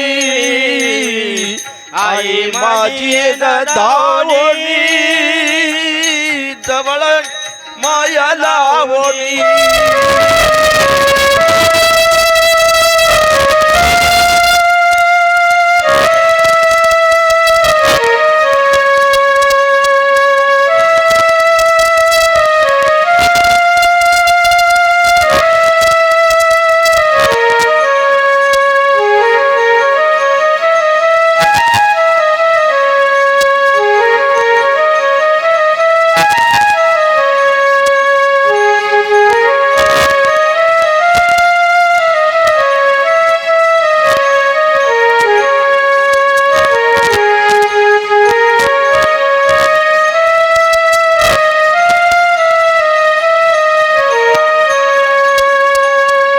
चुका माझ्या माप करून सांभाळिले मजला सांभाळिले मजला सांभाळिले मजला चुका माझ्या माफ करून सांभाळिले मजला सांभाळिले मजला सांभाळिले मजला सर्व काही हट्ट मला पुरविले तू मजला पुरविले ते मजला पुरविले ते मजला सर्व काही हट्ट माझे पुरविले तू मजला पुरविले मजला पुरविले ते मजला आई ग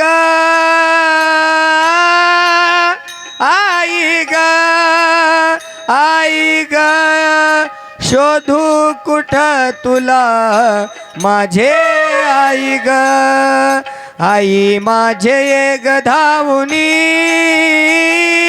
जवळ घे ना माया लावुनी आई ये ना आई माझी गे धावणी जवळ घे ना माया लावणी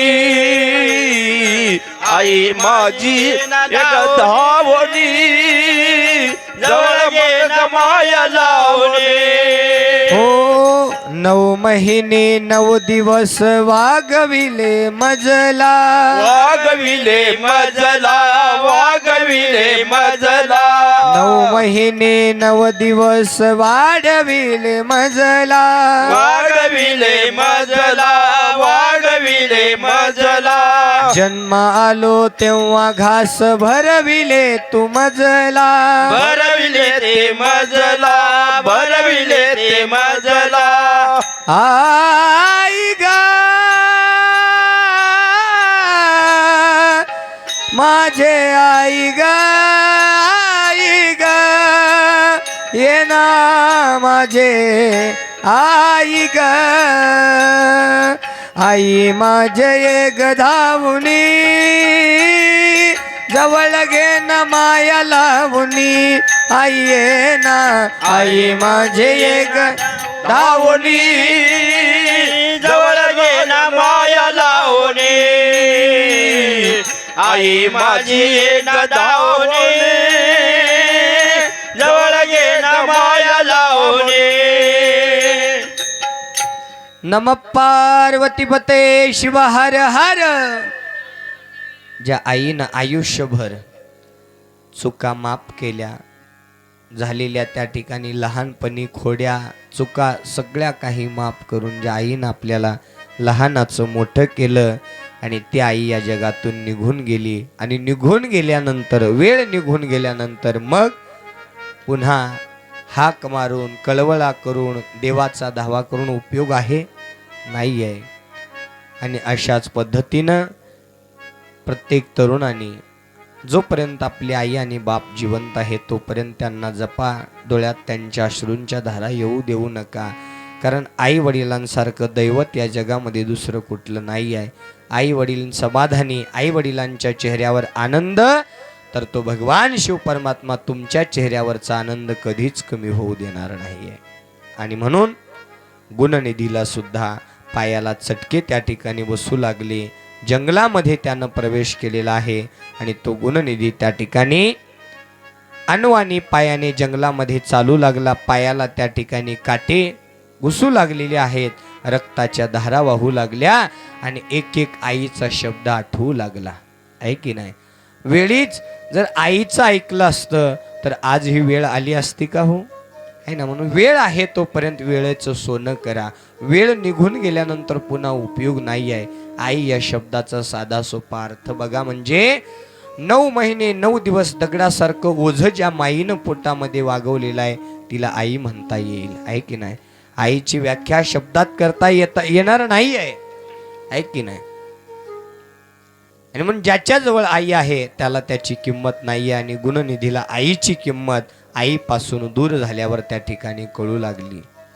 वर्षाची किंमत माझ्या शेतकरी दादांना विचारा. वर्षभर ऊस लावलेला आहे, रात्री पाळी लाईट असली तरी सुद्धा रात्री बेरात्री दारं धरण्यासाठी पाणी द्यायला शेतात जावं लागतं की नाही बाबा? वर्षभर त्या ऊसाला जपायचं.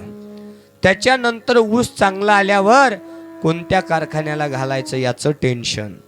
त्याच्यानंतर शेतामध्ये वाट नसते, वाट करण्याचं टेन्शन. कसा बसा ऊस गेला, ऊस गेल्यानंतर परत त्या ऊसाची पट्टी लवकर येत नाही त्याचं टेन्शन. वर्षभर त्या ऊसाची वाट पाहावी लागते. त्या वर्षाची किंमत रात्र बेरात्र जाऊन तिथं पाणी देणाऱ्या शेतकरी दादांना विचारा. वर्षाची किंमत, वर्षाहून महिन्याची किंमत. 9 महिने 9 दिवस ज्या माय माऊलीनं पोटामध्ये दगडासारखं ओझं वागवलं, न थकता न थांबता, कितीही यातना झाल्या तरी त्या ठिकाणी काबाड कष्ट करत संसार करत त्या मुलाला लहानाचं मोठं करत असताना त्या मुलाला जन्म दिला. त्या महिन्यामध्ये किती यातना माझ्या माय माऊलीला होतात, त्या महिन्याची किंमत माझ्या माय माऊल्यांना विचारा. महिन्यावरून पुन्हा दिवसावर या. दिवसाची किंमत त्यांना विचारा ज्यांचं हातावरलं पोट आहे. सकाळी काम मिळालं तरच संध्याकाळी एक टाइम जेवायला भेटणार मिळालेल्या पैशातून. जे गरीब आहेत, ज्यांचं हातावरलं पोट आहे, त्या गरीब गोरांना विचारा, कामगारांना विचारा. एका दिवसाची किंमत रोजानं जाऊन काम करणाऱ्या माय माऊल्यांना पुरुषांना विचारा, एका दिवसाची किंमत काय असते. दिवसावरून पुन्हा तासावर या. 3 तासाची किंमत आता परीक्षा देत असलेल्या माझ्या विद्यार्थ्यांना विचारा, बहिणींना भावांना विचारा. वर्षभर अभ्यास केलाय आणि 3 तासामध्ये आयुष्य घडणार आहे. 3 तासाचा पेपर पुढे आपल्याला आयुष्यामध्ये कोणत्या पदावर जायचं हे निश्चित करणार आहे. घाम पुसता पुसता 100 मार्काचा पेपर आहे. वेळ आहे 3 तास आणि या 3 तासामध्ये पेपर लिहिता लिहिता काय सुचतं तर काय सुचत नाही, काय राहतं तर काय लिहून काढतं. हे 3 तासाची किंमत माझ्या त्या बहिणींना भावांना विद्यार्थ्यांना विचारा. 3 तासावरून पुन्हा त्या ठिकाणी मिनिटावर या. मिनिटाची किंमत त्यांना विचारा जे पोलीस भरती करणारे माझे मित्र विद्यार्थी आहेत, भाऊबंद आहेत. आर्मीचं ग्राउंड करणारे, आर्मीची त्या ठिकाणी तयारी करणाऱ्या माझ्या मित्र कंपनीला त्या ठिकाणी त्या विद्यार्थ्यांना, त्या मुलांना विचारा मिनिटाची किंमत. एका मिनिटामध्ये त्या ठिकाणी आयुष्य घडणार आहे. एका मिनिटामध्ये जाऊन तो पटरी क्रॉस करणार. एवढ्यामध्ये मागचा कुणीतरी जाऊन त्या ठिकाणी पटरी क्रॉस करतो आणि मिनिटासाठी याला बाहेर काढलं जातं. त्या मिनिटाची किंमत त्या विद्यार्थ्याला विचारा. मिनिटावरून पुन्हा सेकंदावर या. सेकंदाची किंमत त्याला विचारा जो मरता मरता वाचलेला आहे. रस्ता ओलांडत असताना रस्त्याच्या मधोमध गेल्यावर एखादा ट्रक जवळ येतो आणि जोरात ब्रेक मारतो आणि तिथं अरे बापरे आपण वाचलो रे बाबा. एका सेकंदामध्ये आपली वार जाते. हातावर, पायावर, मांजरावर, कुत्र्यावर वाचलो रे बाबा. आहे की नाही? अशा महान संकटातून वाचलेल्या एखाद्या व्यक्तीला विचारा. सेकंदामध्ये आपण या आयुष्यातून निघून जाणार होतो. त्या सेकंदाची किंमत संकटातून वाचलेल्या व्यक्तीला विचारा. त्याच पद्धतीनं आई वडिलांची किंमत त्यांना विचारा ज्यांच्याजवळ आई वडील नाहीत, त्यांना किंमत विचारा. ज्यांना हात नाही त्याला हाताची किंमत विचारा, ज्याला डोळा नाही त्याला डोळ्याची किंमत विचारा, ज्याला पाय नाही त्याला पायाची किंमत विचारा, आणि ज्याच्याजवळ आई बाप नाहीत त्याला विचारा त्या आई बापाची किंमत काय असते. तुम्ही कसेही वागा, पण आई वडील तुम्हाला दिवसातून एक वेळा फोन केल्याशिवाय राहणार नाहीत. एवढी आई वडिलांची माया तुमच्यावरती असते, आहे की नाही. तुम्ही एक टाइम जेवाचं थांबून बाहेर कुठेतरी थांबा, लगेच वडिलांचा फोन येतो, का रे जेवला नाही तू आता. भूक नाही म्हणल्यानंतर लगेच आईकडे बाबा फोन देतात, चटकन ये बर, 2 घास खा आणि पुन्हा कुठं जायचंय तिथं जा, आहे की ना. आईची माया अशी असते. तरी मुलगा म्हणतो, नाही ग आई येत नाही, नाही ग आई येत नाही. आई म्हणते, मेल्या एकदा ये आणि 2 घास खा आणि पुन्हा मर जाऊन, काय करायचंय मर जाऊन. हे म्हणते म्हणजे खरंच म्हणत असते का आई मर म्हणून. आईच्या बोलण्यात सुद्धा त्या ठिकाणी प्रेम असतं, प्रेम. उन्हात खेळणाऱ्या मुलाला आई सहज बोलून जाते, उन्हात काय मरतोस रे बाबा, इकडं सावलीत मर ना येऊन, आहे की नाही. मर म्हणजे लगेच आयुष्यातून निघून जा, हे उत्तर होत नाही. आईच्या त्या मर या शब्दामध्ये सुद्धा प्रेम आहे की नाही. ते प्रेम भावना त्या मुलांनी मुलींनी समजलं पाहिजे. आणि म्हणून गुणनिधी आईपासून दूर झाला, वेळेची त्याला किंमत कळाली नाही, आणि मग तो त्या ठिकाणी मनोमन त्या ठिकाणी विचार करू लागला. एक दिवस त्या जंगलामध्ये चालत चालत राहिला, खायला अन्न नाही, प्यायला पाणी नाही. एक दिवस उपवाशी राहिला, जंगलामध्ये झोपून गेला. दुसरा दिवस उजाडला. बघता बघता 3 ते 4 दिवस त्या जंगलामध्ये वास्तव्य केलं, आणि 4 दिवसाचा उपवासी गुणनिधी आता व्याकुळ झाला आणि आईला म्हणू लागला, चुकलं तुझं बाळ आई रडत धाय धाय ग, चुकलं तुझं बाळ आई रडत धाय धाय ग, रडत धाय धाय ग, ये ना माझे आई ग, ये ना माझे आई ग, ये ना माझे आई ग, ये ना माझे आई ग, ये ना माझी आई ग, ये ना माझी आई ग, ये ना माझी आई ग, ये ना माझी आई ग. चुकलं तुझं बाळ आई रडत धाई धाई ग, आई ग, आई ग, आई ग, आई ग, आई ग, आई ग. चुकलं तुझं बाळ आई रडत धाई धाई ग, चुकलं तुझं बाळ आई रडत धाई धाई ग, रडत धाई धाई ग, ये ना माझे आई ग, ये ना माझे आई ग, ये ना माझे आई ग, ये ना माझे आई ग, ये ना माझी आई ग, ये ना माझी आई ग, ये ना माझे आई ग, ये ना माझे आई ग. किती ग माझ हाल झालं सांगू मी कुणाला, सांगू मी कुणाला, आता सांगू मी कुणाला. सावली निघून गेली पडलो मी उन्हाला, पडलो मी उन्हाला, आता पडलो मी उन्हाला. किती ग माझ हाल झालं सांगू मी कुणाला, सावली निघून गेली पडलो मी उन्हाला. वासराला सोडून कुठं आई ग, आई ग, आई ग, आई ग, आई ग माझे. वासराला सोडून कुठं निघून गेली गाई ग, निघून गेली गाई ग, ये ना माझे आई ग, ये ना माझे आई ग, ये ना माझे आई ग, ये ना माझे आई ग, ये ना माझी आई ग, ये ना माझी आई ग, ये ना माझी आई ग, ये ना माझी आई ग. 9 मासाचा गोळा तू ग पोटी वागविला, पोटी वाढविला, आई पोटी वाढविला. हाताचा पाळणा तू नेत्राचा दिवा केला, नेत्राचा दिवा केला, नेत्राचा दिवा केला. 9 मासाचा गोळा तू ग पोटी वागविला, हाताचा पाळणा तू नेत्राचा दिवा केला. आई विना माया आई ग, आई ग, आई ग आई ग आई ग आई विना माया साऱ्या जगामध्ये नाही हो विश्वामध्ये नाही ग ये ना माझे आई ग ये ना माझे आई ग ये ना माझे आई ग ये ना माझे आई ग ये ना माझी आई ग ये ना माझी आई ग ये ना माझी आई ग ये ना माझी आई ग एकदाच ये ग आई तुझ्या बाळासाठी तुझ्या बाळासाठी आई तुझ्या बाळासाठी तरसुनी गेलो मी तुझं रूप पाहण्यासाठी रूप पाहण्यासाठी आई रूप पाहण्यासाठी एकदाच ये ग आई तुझ्या बाळासाठी तरसुनी गेलो मी तुझं रूप पाहण्यासाठी सागर हा बाळ आई ग आई ग आई ग आई ग माझे आई ग आई ग आई ग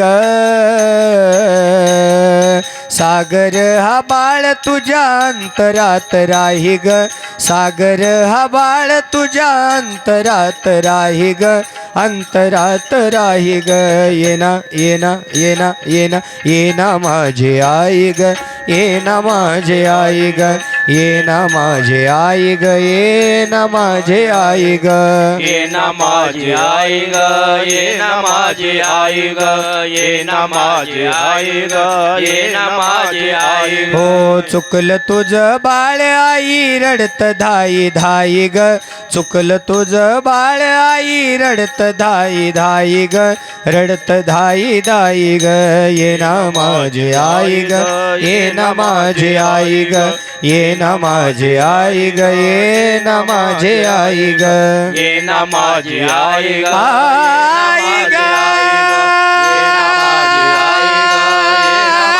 आई ग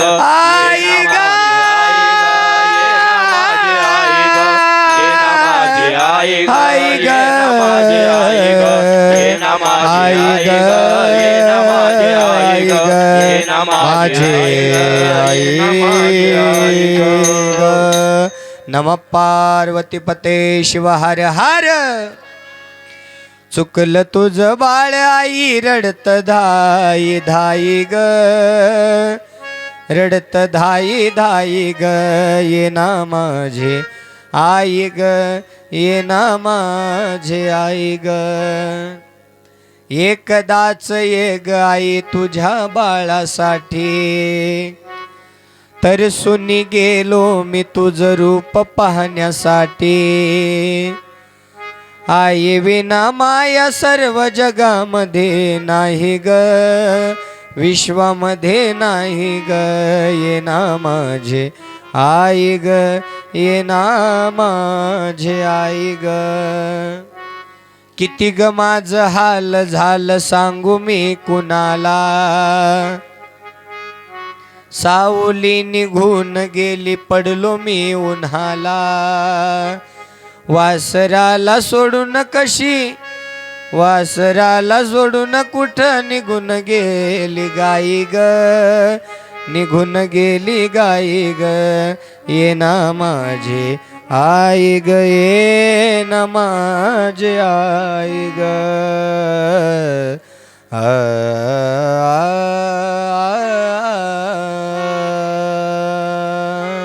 वेळ निघून गेलेली आहे आई येईल का आईपासून दुरावा निर्माण झाला आईला हाक मारता मारता 4 दिवसाचा उपवाशी हा गुणनिधी जंगलामध्ये प्रवास करत असताना शिवरात्रीचा पर्व काळ आहे आणि त्या घनाट अशा जंगलामध्ये एक पुरातन असं शिव मंदिर होतं जसं आपलं संगमेश्वराचं मंदिर आहे ना गावाच्या बाहेर तसं पुरातन काळी असणारे एक शिव मंदिर महाशिवरात्रीच्या पर्व काळावरती अनेक शिवभक्त त्या मंदिरामध्ये नैवेद्य पूजा पाठ करण्यासाठी आलेले आहेत आता महाशिवरात्रीच्या पर्व काळावरती करण्यात येणारा पूजा विधी कसा आहे भगवान शिव परमात्म्याला नेमकं महाशिवरात्रीच्या पर्व काळावरती ब्रह्म मुहूर्तावरती आपण काय वाहिलं पाहिजे, काय वाहिल्याने कशा प्रकारचं फळ प्राप्त होणार आहे.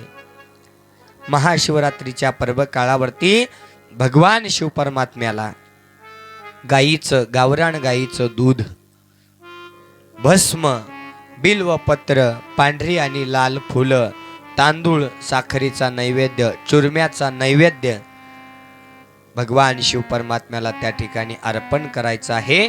आणि भगवान शिवाच्या शिवलिंगाची पूजा महाशिवरात्रीच्या पर्व काळावरती कशी करावी. येताना एखाद्या वाटीवर गावरान गाईचं दूध, 1 लोटा तांबड्या तांब्यामध्ये जल, तांबड्या प्लेटामध्ये आरती, आरतीच्या ताटामध्ये पंथी एक असेल तरी दिवे त्या ठिकाणी 2 प्रज्वलित झाली पाहिजे. ज्योत 2 प्रकारे त्या ठिकाणी 2 वातीने प्रज्वलित झाली पाहिजे.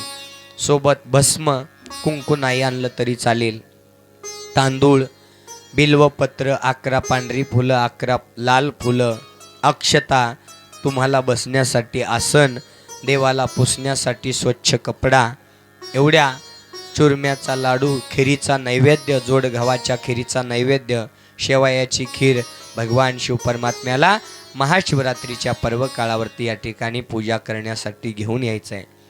मंदिरामध्ये आल्यानंतर जर शिवलिंगाला अगोदर सगळं बेल पान वाहिलेलं असेल तर सगळं काही बाजूला काढून ठेवायचं. पहिल्यांदा आसन मांडून भगवान शिवाच्या शिवलिंगासमोर बसायचं आहे. अनन्य भावनेने इच्छित मनातला संकल्प भगवान शिव परमात्म्याला बोलायचा आहे. आणि तुम्ही आणलेलं गावरान गाईचं दूध प्रथमतः भगवान शिवाच्या शिवलिंगाला अर्पण करायचं आहे. आणि मुखात फक्त एकच नामस्मरण असलं पाहिजे, ओम नमः शिवाय, ओम नमः शिवाय, ओम नमः शिवाय, ओम नमः शिवाय या पंचाक्षरी महामंत्राचा जप करत आपण भगवान शिवाच्या शिवलिंगावरती दूध जलधाराप्रमाणे दूधधारा त्या ठिकाणी सोडायची आहे. त्याच्यानंतर जल भगवान शिवाच्या शिवलिंगावरती त्या ठिकाणी जलधार करायचे आहे. जलधार करत असताना मंत्र आहे, ओम सद्योजातं प्रपद्यामि सद्योजाताय वै नमो नमः, भवे भवे नाति भवे भवस्व मां भवोद्भवाय नमः.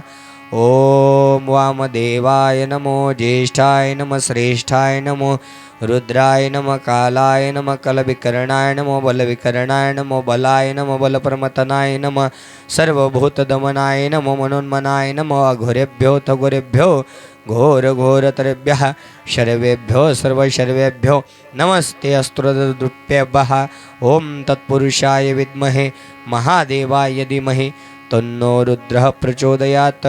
ओम ईशान सर्वविद्यानां सर्वभूतानां ब्रह्माधिपतिर्ब्रह्मणोऽधिपतिर्ब्रह्मा शिवोऽमि अस्तु सदाशिवो इति पंचब्रह्ममन्त्रेण शुद्धोदकेन स्नापयामि. ओम शांती शांती शांती हे पाठ होईल माय मंत्र. महाराज एवढा अवघड मंत्र कसा पाठ होईल आहे की नाही. आम्हाला संसारातले मंत्र भरपूर पाठ आहेत आहे की नाही, पण हा मंत्र पाठ होणार नाही. ठीक आहे, जलधार करताना एक मंत्र म्हणा, ओम नमः शिवाय, ओम नमः शिवाय, ओम नमः शिवाय, एवढं तरी म्हणू शकता ना. तदनंतर लगेचच जसं स्नान केल्यानंतर आपलं शरीर आपण टॉवेलनी पुसून स्वच्छ करतो ना, लगेच काय मावल्यानी जल टाकलं, लगेच साखर टाकली, बीत लावलं आणि त्या शिवलिंगावरती मुंग्या चढायला निवेद टाकलं, आरती केली, निघाली. अशी पूजा नको. जसं तुम्हाला स्वच्छता आवडते तसं देवाला सुद्धा स्वच्छ अंतकरणाची भक्ती आवडते.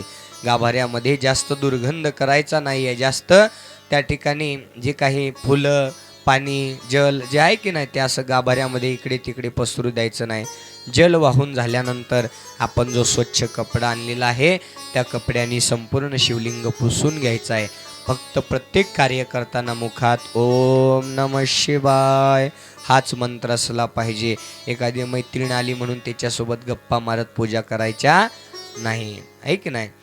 आणि स्वच्छ कपड्यांनी पुसून घेतल्यानंतर मी काय म्हणतो, भगवान शिव परमात्म्याला नैवेद्य अर्पण करू नका. इथं तो नैवेद्य भगवान शिव परमात्मा काही खात नाहीये. तुम्ही येताना तुम्ही घरामध्ये बनवलेलं सगळं काही त्या ठिकाणी येताना एका ताटामध्ये झाकून घेऊन या.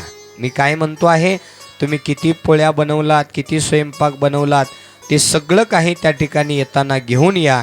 आणि इथं आल्यानंतर करायचं आहे काय मी पुढे सांगणार आहे.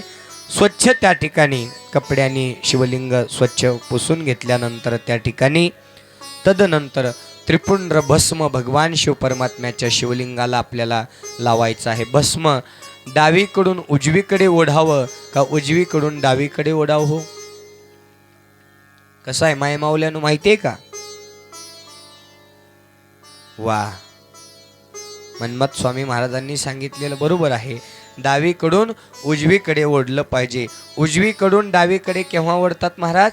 माणूस निघून गेल्यानंतर. माणूस या जगातून निघून गेल्यानंतर उजवीकडून डावीकडे भस्म ओढतात. आज सुद्धा कलियुगामध्ये मी पाहतोय कधी कधी काही भाविक भक्त विभूती घेतात आणि ओढायला लागली की नाही उजवीकडून डावीकडे ओढतात, आहे की नाही. ही पद्धत चुकीची आहे. डावीकडून उजवीकडे भगवान शिव परमात्म्याला आपल्याला भस्म लावायचं आहे. भस्म धारण करण्याचा सुद्धा मंत्र आहे.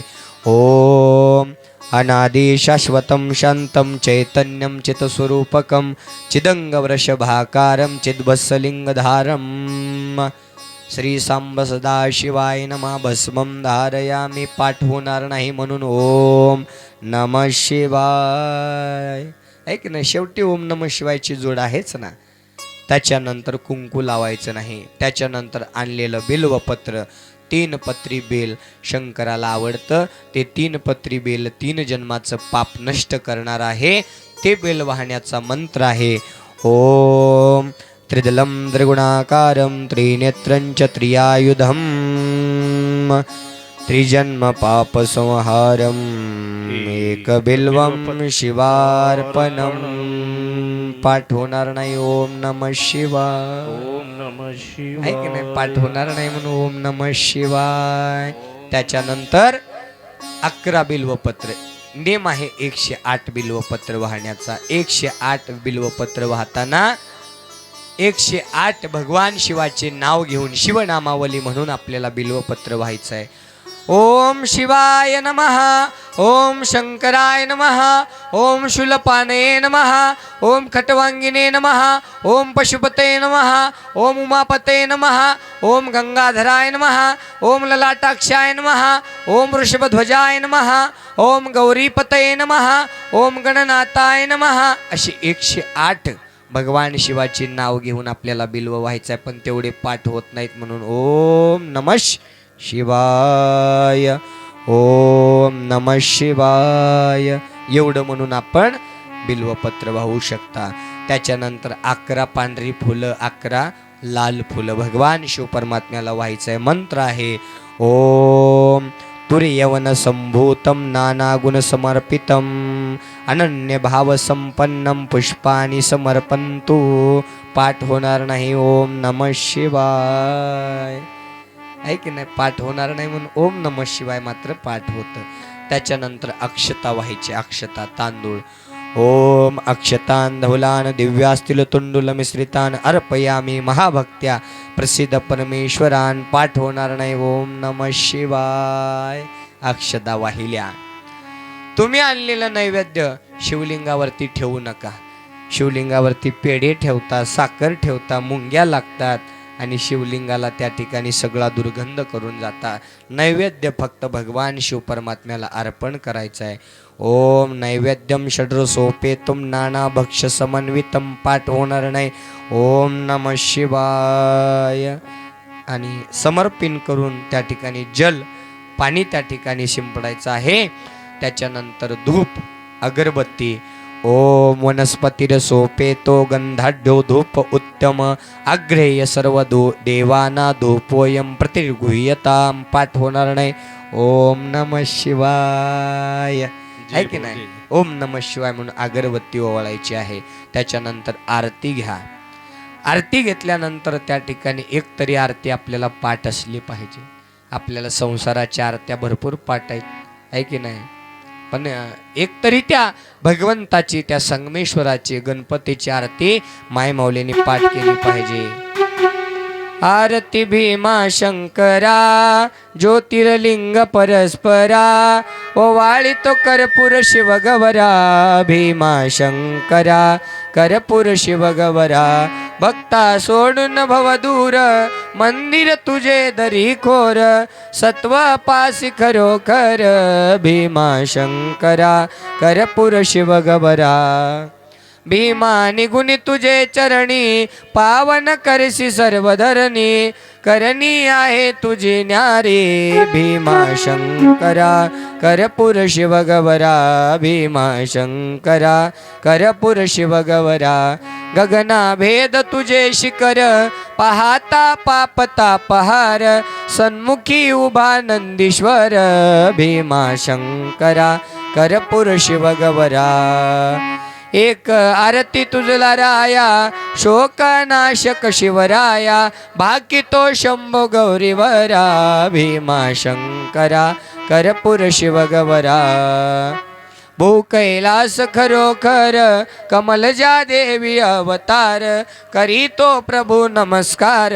भीमा शंकरा कर्पूर शिवगवरा. एक तरी आरती आपल्या जीवनामध्ये आपल्याला पाठ असली पाहिजे. आरती केल्यानंतर मनोभावी भगवान शिवपरमात्म्याला नमस्कार करा आणि तुम्ही आणलेलं जे नैवेद्य आहे ना, जे बनवले तेवढं सगळं घेऊन या येताना. काय 10-5 पोळ्या बनवल्या असतील, भाकरी बनवली असतील, सगळं घेऊन या येताना आणि समर्पण भाव करून ते नैवेद्य परत घरी घेऊन जा. एखाद्या स्वामी माहेश्वर मूर्तींना घरामध्ये बोलावून जेवू घाला. तुम्हीही तो प्रसाद ग्रहण करा.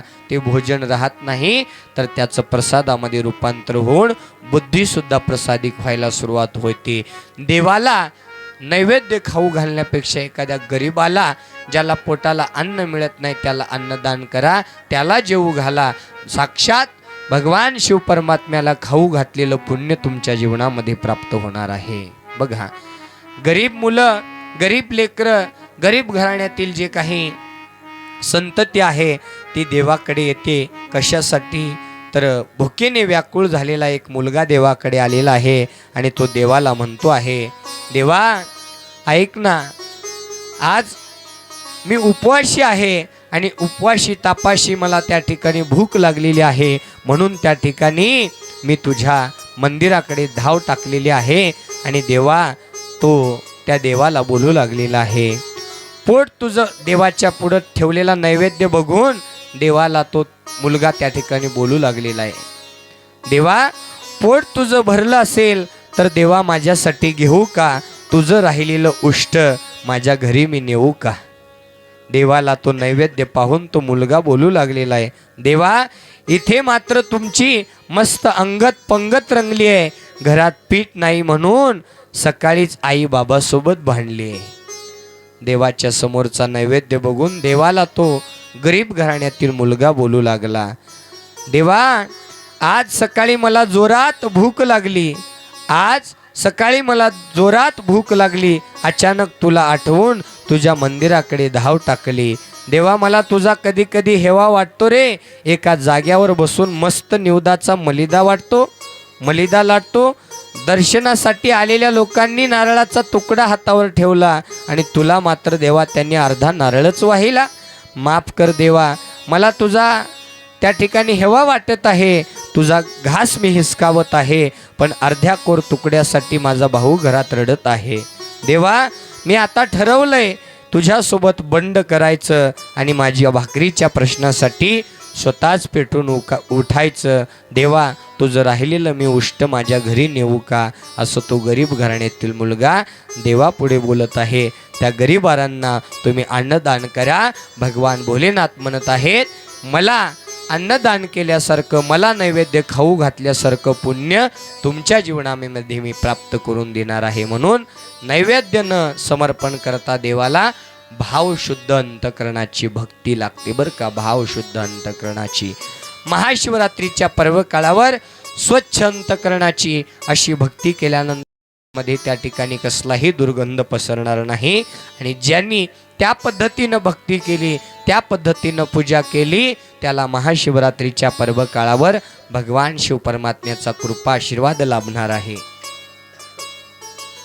महाशिवरात्रीच्या पर्व काळावरती आपल्याला भगवान शिव परमात्म्याच्या शिवलिंगाला काय व्हायचं आहे आणि काय वाहिल्यानंतर काय फळप्राप्ती होते हे आपण श्रवण करणार आहोत. भगवान शिव परमात्म्याला महाशिवरात्रीच्या पर्व काळावरती कमळ, बिल्वदळ, शतपत्र व शंखपुष्पे भगवान शिव परमात्म्याला वाहिल्यानंतर आपल्या धनामध्ये, आपल्या संपत्तीमध्ये वाढ व्हायला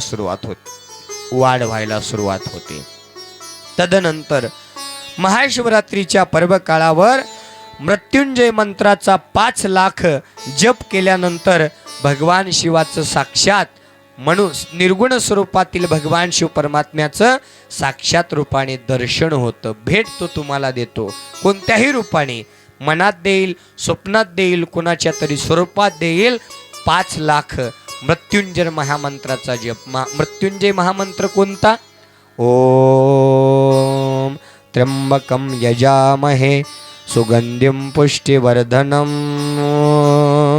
उर्वारुकमेव बंधनात् मृत्योर्मोक्षीयमामृतात्.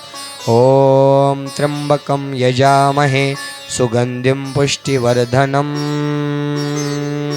उर्वारुकमेव बंधनात् मृत्योर्मोक्षीयमामृतात्. ओम त्र्यंबकं यजामहे सुगंधिं पुष्टिवर्धनम् उर्वारुकमेव बंधनात् मृत्योर्मोक्षीयमामृतात्. या मृत्युंजय महामंत्राचा महाशिवरात्रीच्या पर्व काळामध्ये ब्रह्ममुहूर्तावरती 5 लाख माळेवर जप केल्यानंतर त्या ठिकाणी साक्षात भगवान शिव परमात्म्याचं दर्शन होतं आणि इच्छित वरदान प्राप्त करून देणारी भगवान शिव परमात्मा आहेत. महाशिवरात्रीच्या पर्व काळावरती भगवान शिव परमात्म्याला दर्भ वाहिल्याने मोक्षाची प्राप्ती होते. दर्भ भगवान शिव परमात्म्याला महाशिवरात्रीच्या पर्व काळावरती जर आपण अनन्य भावनेने दर्भ वाहिलं तर त्या भक्ताला मोक्षाची प्राप्ती त्या ठिकाणी होते. तदनंतर भगवान शिव परमात्म्याला महाशिवरात्रीच्या पर्व काळावर निगडीची फुले वाहिल्यानंतर आपलं मन जे चंचल आहे ना ते मन स्थिर होतं आणि मनामधले सगळे षडविकार दूर होऊन आपलं मन हे निर्मळ होतं. जसं पाणी दुर्गंध झाल्यानंतर काही वेळानंतर पाणी सुद्धा स्थिर होऊन कसं स्वच्छ होतं की नाही, शिव परमात्मा आपलं मन निर्मळ करण्याचा कृपा आशीर्वाद त्या ठिकाणी प्राप्त करून देतो आहे. भगवान शिव परमात्म्याला महाशिवरात्रीच्या पर्व काळावरती पारिजातकाची फुले वाहिल्यानंतर सुख आणि संपत्ती याच्यामध्ये त्या ठिकाणी वाढ व्हायला सुरुवात होते. पुढे महाशिवरात्रीच्या पर्व काळावरती महादेवाला 108 प्रमाणामध्ये तांदूळ वाहिल्यानंतर घरामध्ये लक्ष्मीचं वास्तव्य होतं आणि घरामध्ये होत असलेले वादविवाद दूर होऊन घरामध्ये शांतता लाभते. महाशिवरात्रीच्या पर्व काळावरती जर आपण भगवान शिव परमात्म्याला तिळाने त्या ठिकाणी पूजा केली, तीळ भगवान शिवाच्या शिवलिंगावर वाहिले तर महापातक दूर होतात आणि आपल्याला सुखाची प्राप्ती होते. महाशिवरात्रीच्या पर्व काळावरती भगवान शिव परमात्म्याला 1 लोटा जल जर वाहिलं तर संपूर्ण परिवाराला त्या ठिकाणी पुण्य लाभतं आणि तो भक्त मुक्तीचा अधिकारी होतो. असं भगवान शिव परमात्म्याने महाशिवरात्री व्रताचा या ठिकाणी महिमा सांगितलेला आहे. महाशिवरात्रीचं हे कडक व्रत आहे. तो उपवास कशा प्रकारे करावा, त्याचा विधी कसा करावा हे आपण उद्या ऐकणार आहोत बरं का. या ठिकाणी गुणनिधी त्या जंगलामध्ये महाशिवरात्रीच्या पर्व काळावरती त्या ठिकाणी अनेक शिवभक्त त्या मंदिरामध्ये त्या ठिकाणी भजन कीर्तन नामस्मरण करत आहेत. आणि इकडे गुणनिधीनं पाहिलं काही माईमाऊल्यांच्या हातामध्ये नैवेद्याचं ताट आहे. काही माईमाऊल्या भजन करत आहेत, काही पुरुष मंडळी त्या भगवंताचं नाम घेत आहेत. पण एवढ्या गोंधळामध्ये, एवढ्या परिस्थितीमध्ये गुणनिधीचं लक्ष भजनाकडे गेलं असेल का भोजनाकडे? हो, आता तुमचं लक्ष झोपेकडं आहे का शिवकथेकडं आहे? तुमच्या तुमच्या माईची शपथ घेऊन सांगा. कुठं आहे? झोपण्याकडं आहे. कधी एकदा संपते, कधी एकदा झोपते, आहे की नाही? तसं गुणनिधीचं लक्ष कोणाकडे असेल सांगा बरं? भोजनाकड का भजनाकड? 5 दिवसाचा तो गुणनिधी उपवाशी तापाशी आहे आणि तो गुणनिधी त्या माय माऊलींच्या हातामधला नैवेद्य पाहून आता त्याला ओढ लागलेली आहे ती भोजनाची. कधी एकदा त्याला माहिती होतं माय माऊल्या पूजा झाल्यानंतर महाशिवरात्रीच्या पर्व काळावरती तो नैवेद्य भगवान शिव परमात्म्याला अर्पण करतात, हे त्याला माहीत होतं.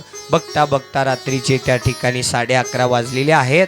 भजन आटोपलं, आरती झाली. माय माऊलीने त्या ठिकाणी नैवेद्य भगवान शिव परमात्म्याला दाखवला आणि गाव जवळच होतं, वस्ती जवळच होती. सगळे लोक तिकडे गेले, पण बाहेर गावून जे आलेले होते भजनी मंडळी ते त्याच ठिकाणी मंदिरामध्ये बिछाना टाकली. आता गुणनिधीनं पाहिलं सगळे गावातले निघून गेले, पण हे 2-4 लोक तिथंच बिछाना टाकलेले आहेत. त्यांना झोप येण्याची वाट बघू लागला. 10-15 मिनिटामध्ये मंदिराच्या जवळ आला.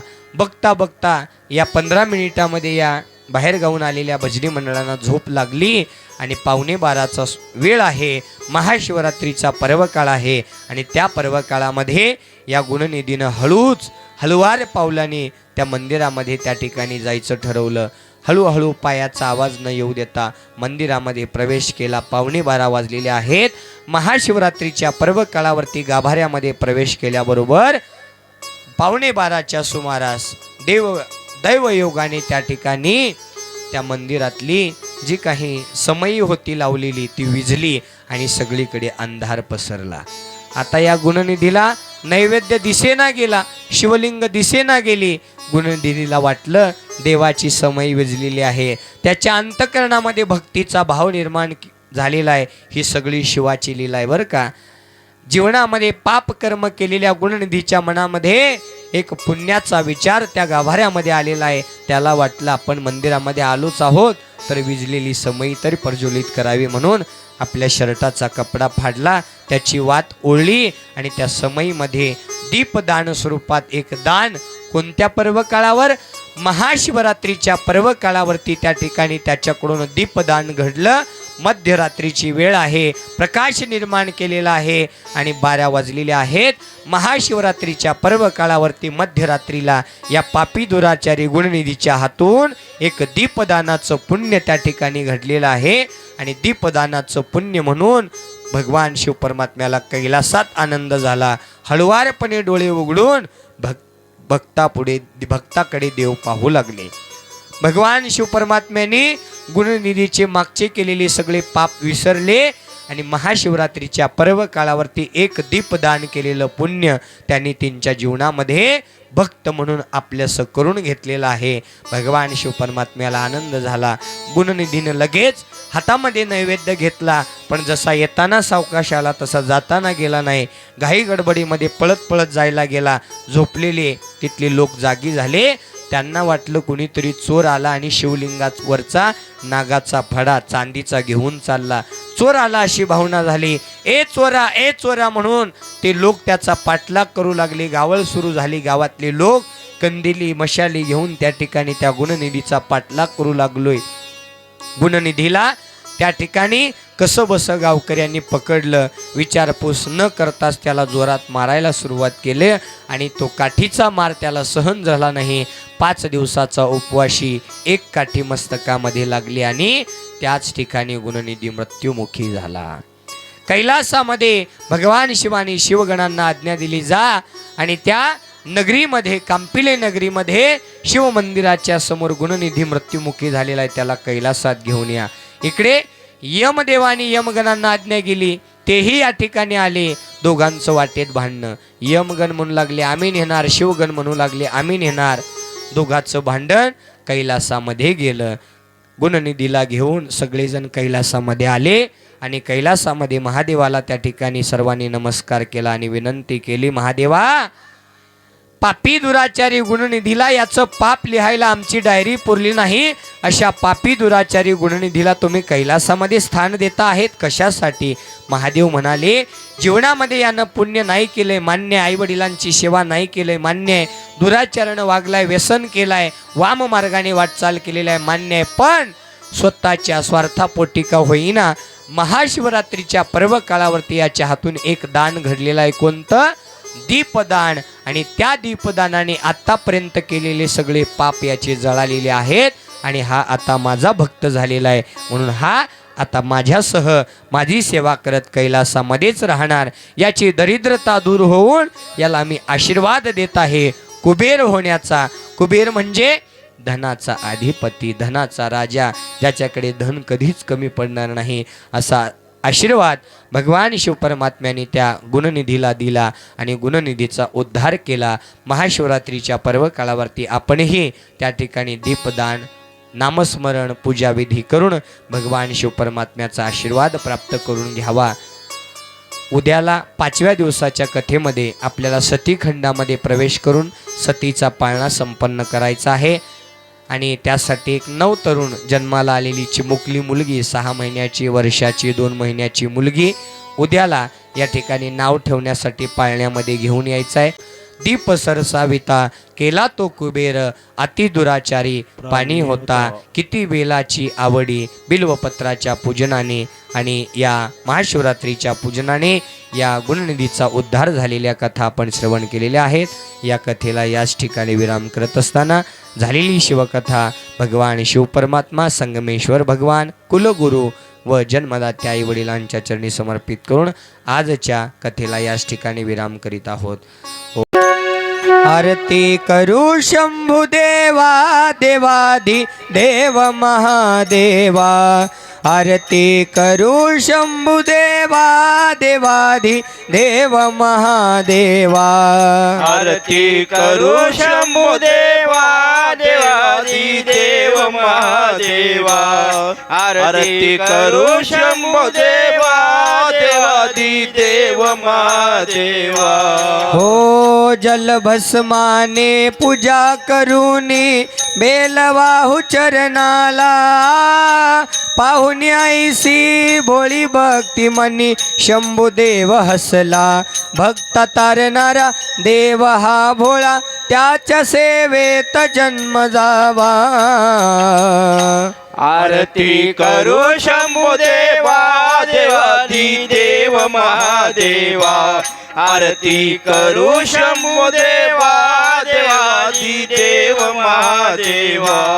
हो धूप दीप लावून नैवेद्य दाखवू मुखाला, पाहुणी आईसी गोड भक्ती मनी शंभू संतोषला. दान देणारा सुखाचा झरा, त्याच्या सेवेत जन्म जावा. आरती करू शंभू देवा देवादी देव महादेवा. आरती करू शंभू देवा देवादी देव महादेवा. हो शंख डमरू टाळ मृदंग वाजवू आरतीला, भोळ्या भक्तीने भोळ्या मनाने जाऊ शरणाला. शंख डमरू टाळ मृदंग वाजवू आरतीला, भोळ्या भक्तीने भोळ्या मनाने जाऊ शरणाला. कुमार गाई हाक देवा मारी, कुमार गाई हाक देवा मारी, त्याच्या सेवेत जन्म जावा. आरती करू शंभू देवा देवादी देव महादेवा. आरती करू शंभू देवा देवादी देव महादेवा. कर्पूर गौरम करुणावतारम संसार सारम भुजगेंद्रहारम सदा वसंतम हृदयारविंदे भवं भवानी सहितं नमामि. गुणातीत कांतं परब्रह्म शांतं सुविद्यादिदेवं भवारण्यदाहं उमानाथमीशं जराजन्मनाशं स्वयं ज्योतिर्लिंगं नमामिष्टलिंगं. महादेव देवं महापापनाशं चिताभस्मलिङ्गं नमामिष्टलिङ्गं कर्पूरगौरं करुणावतारं संसारसारं भुजगेन्द्रहारम्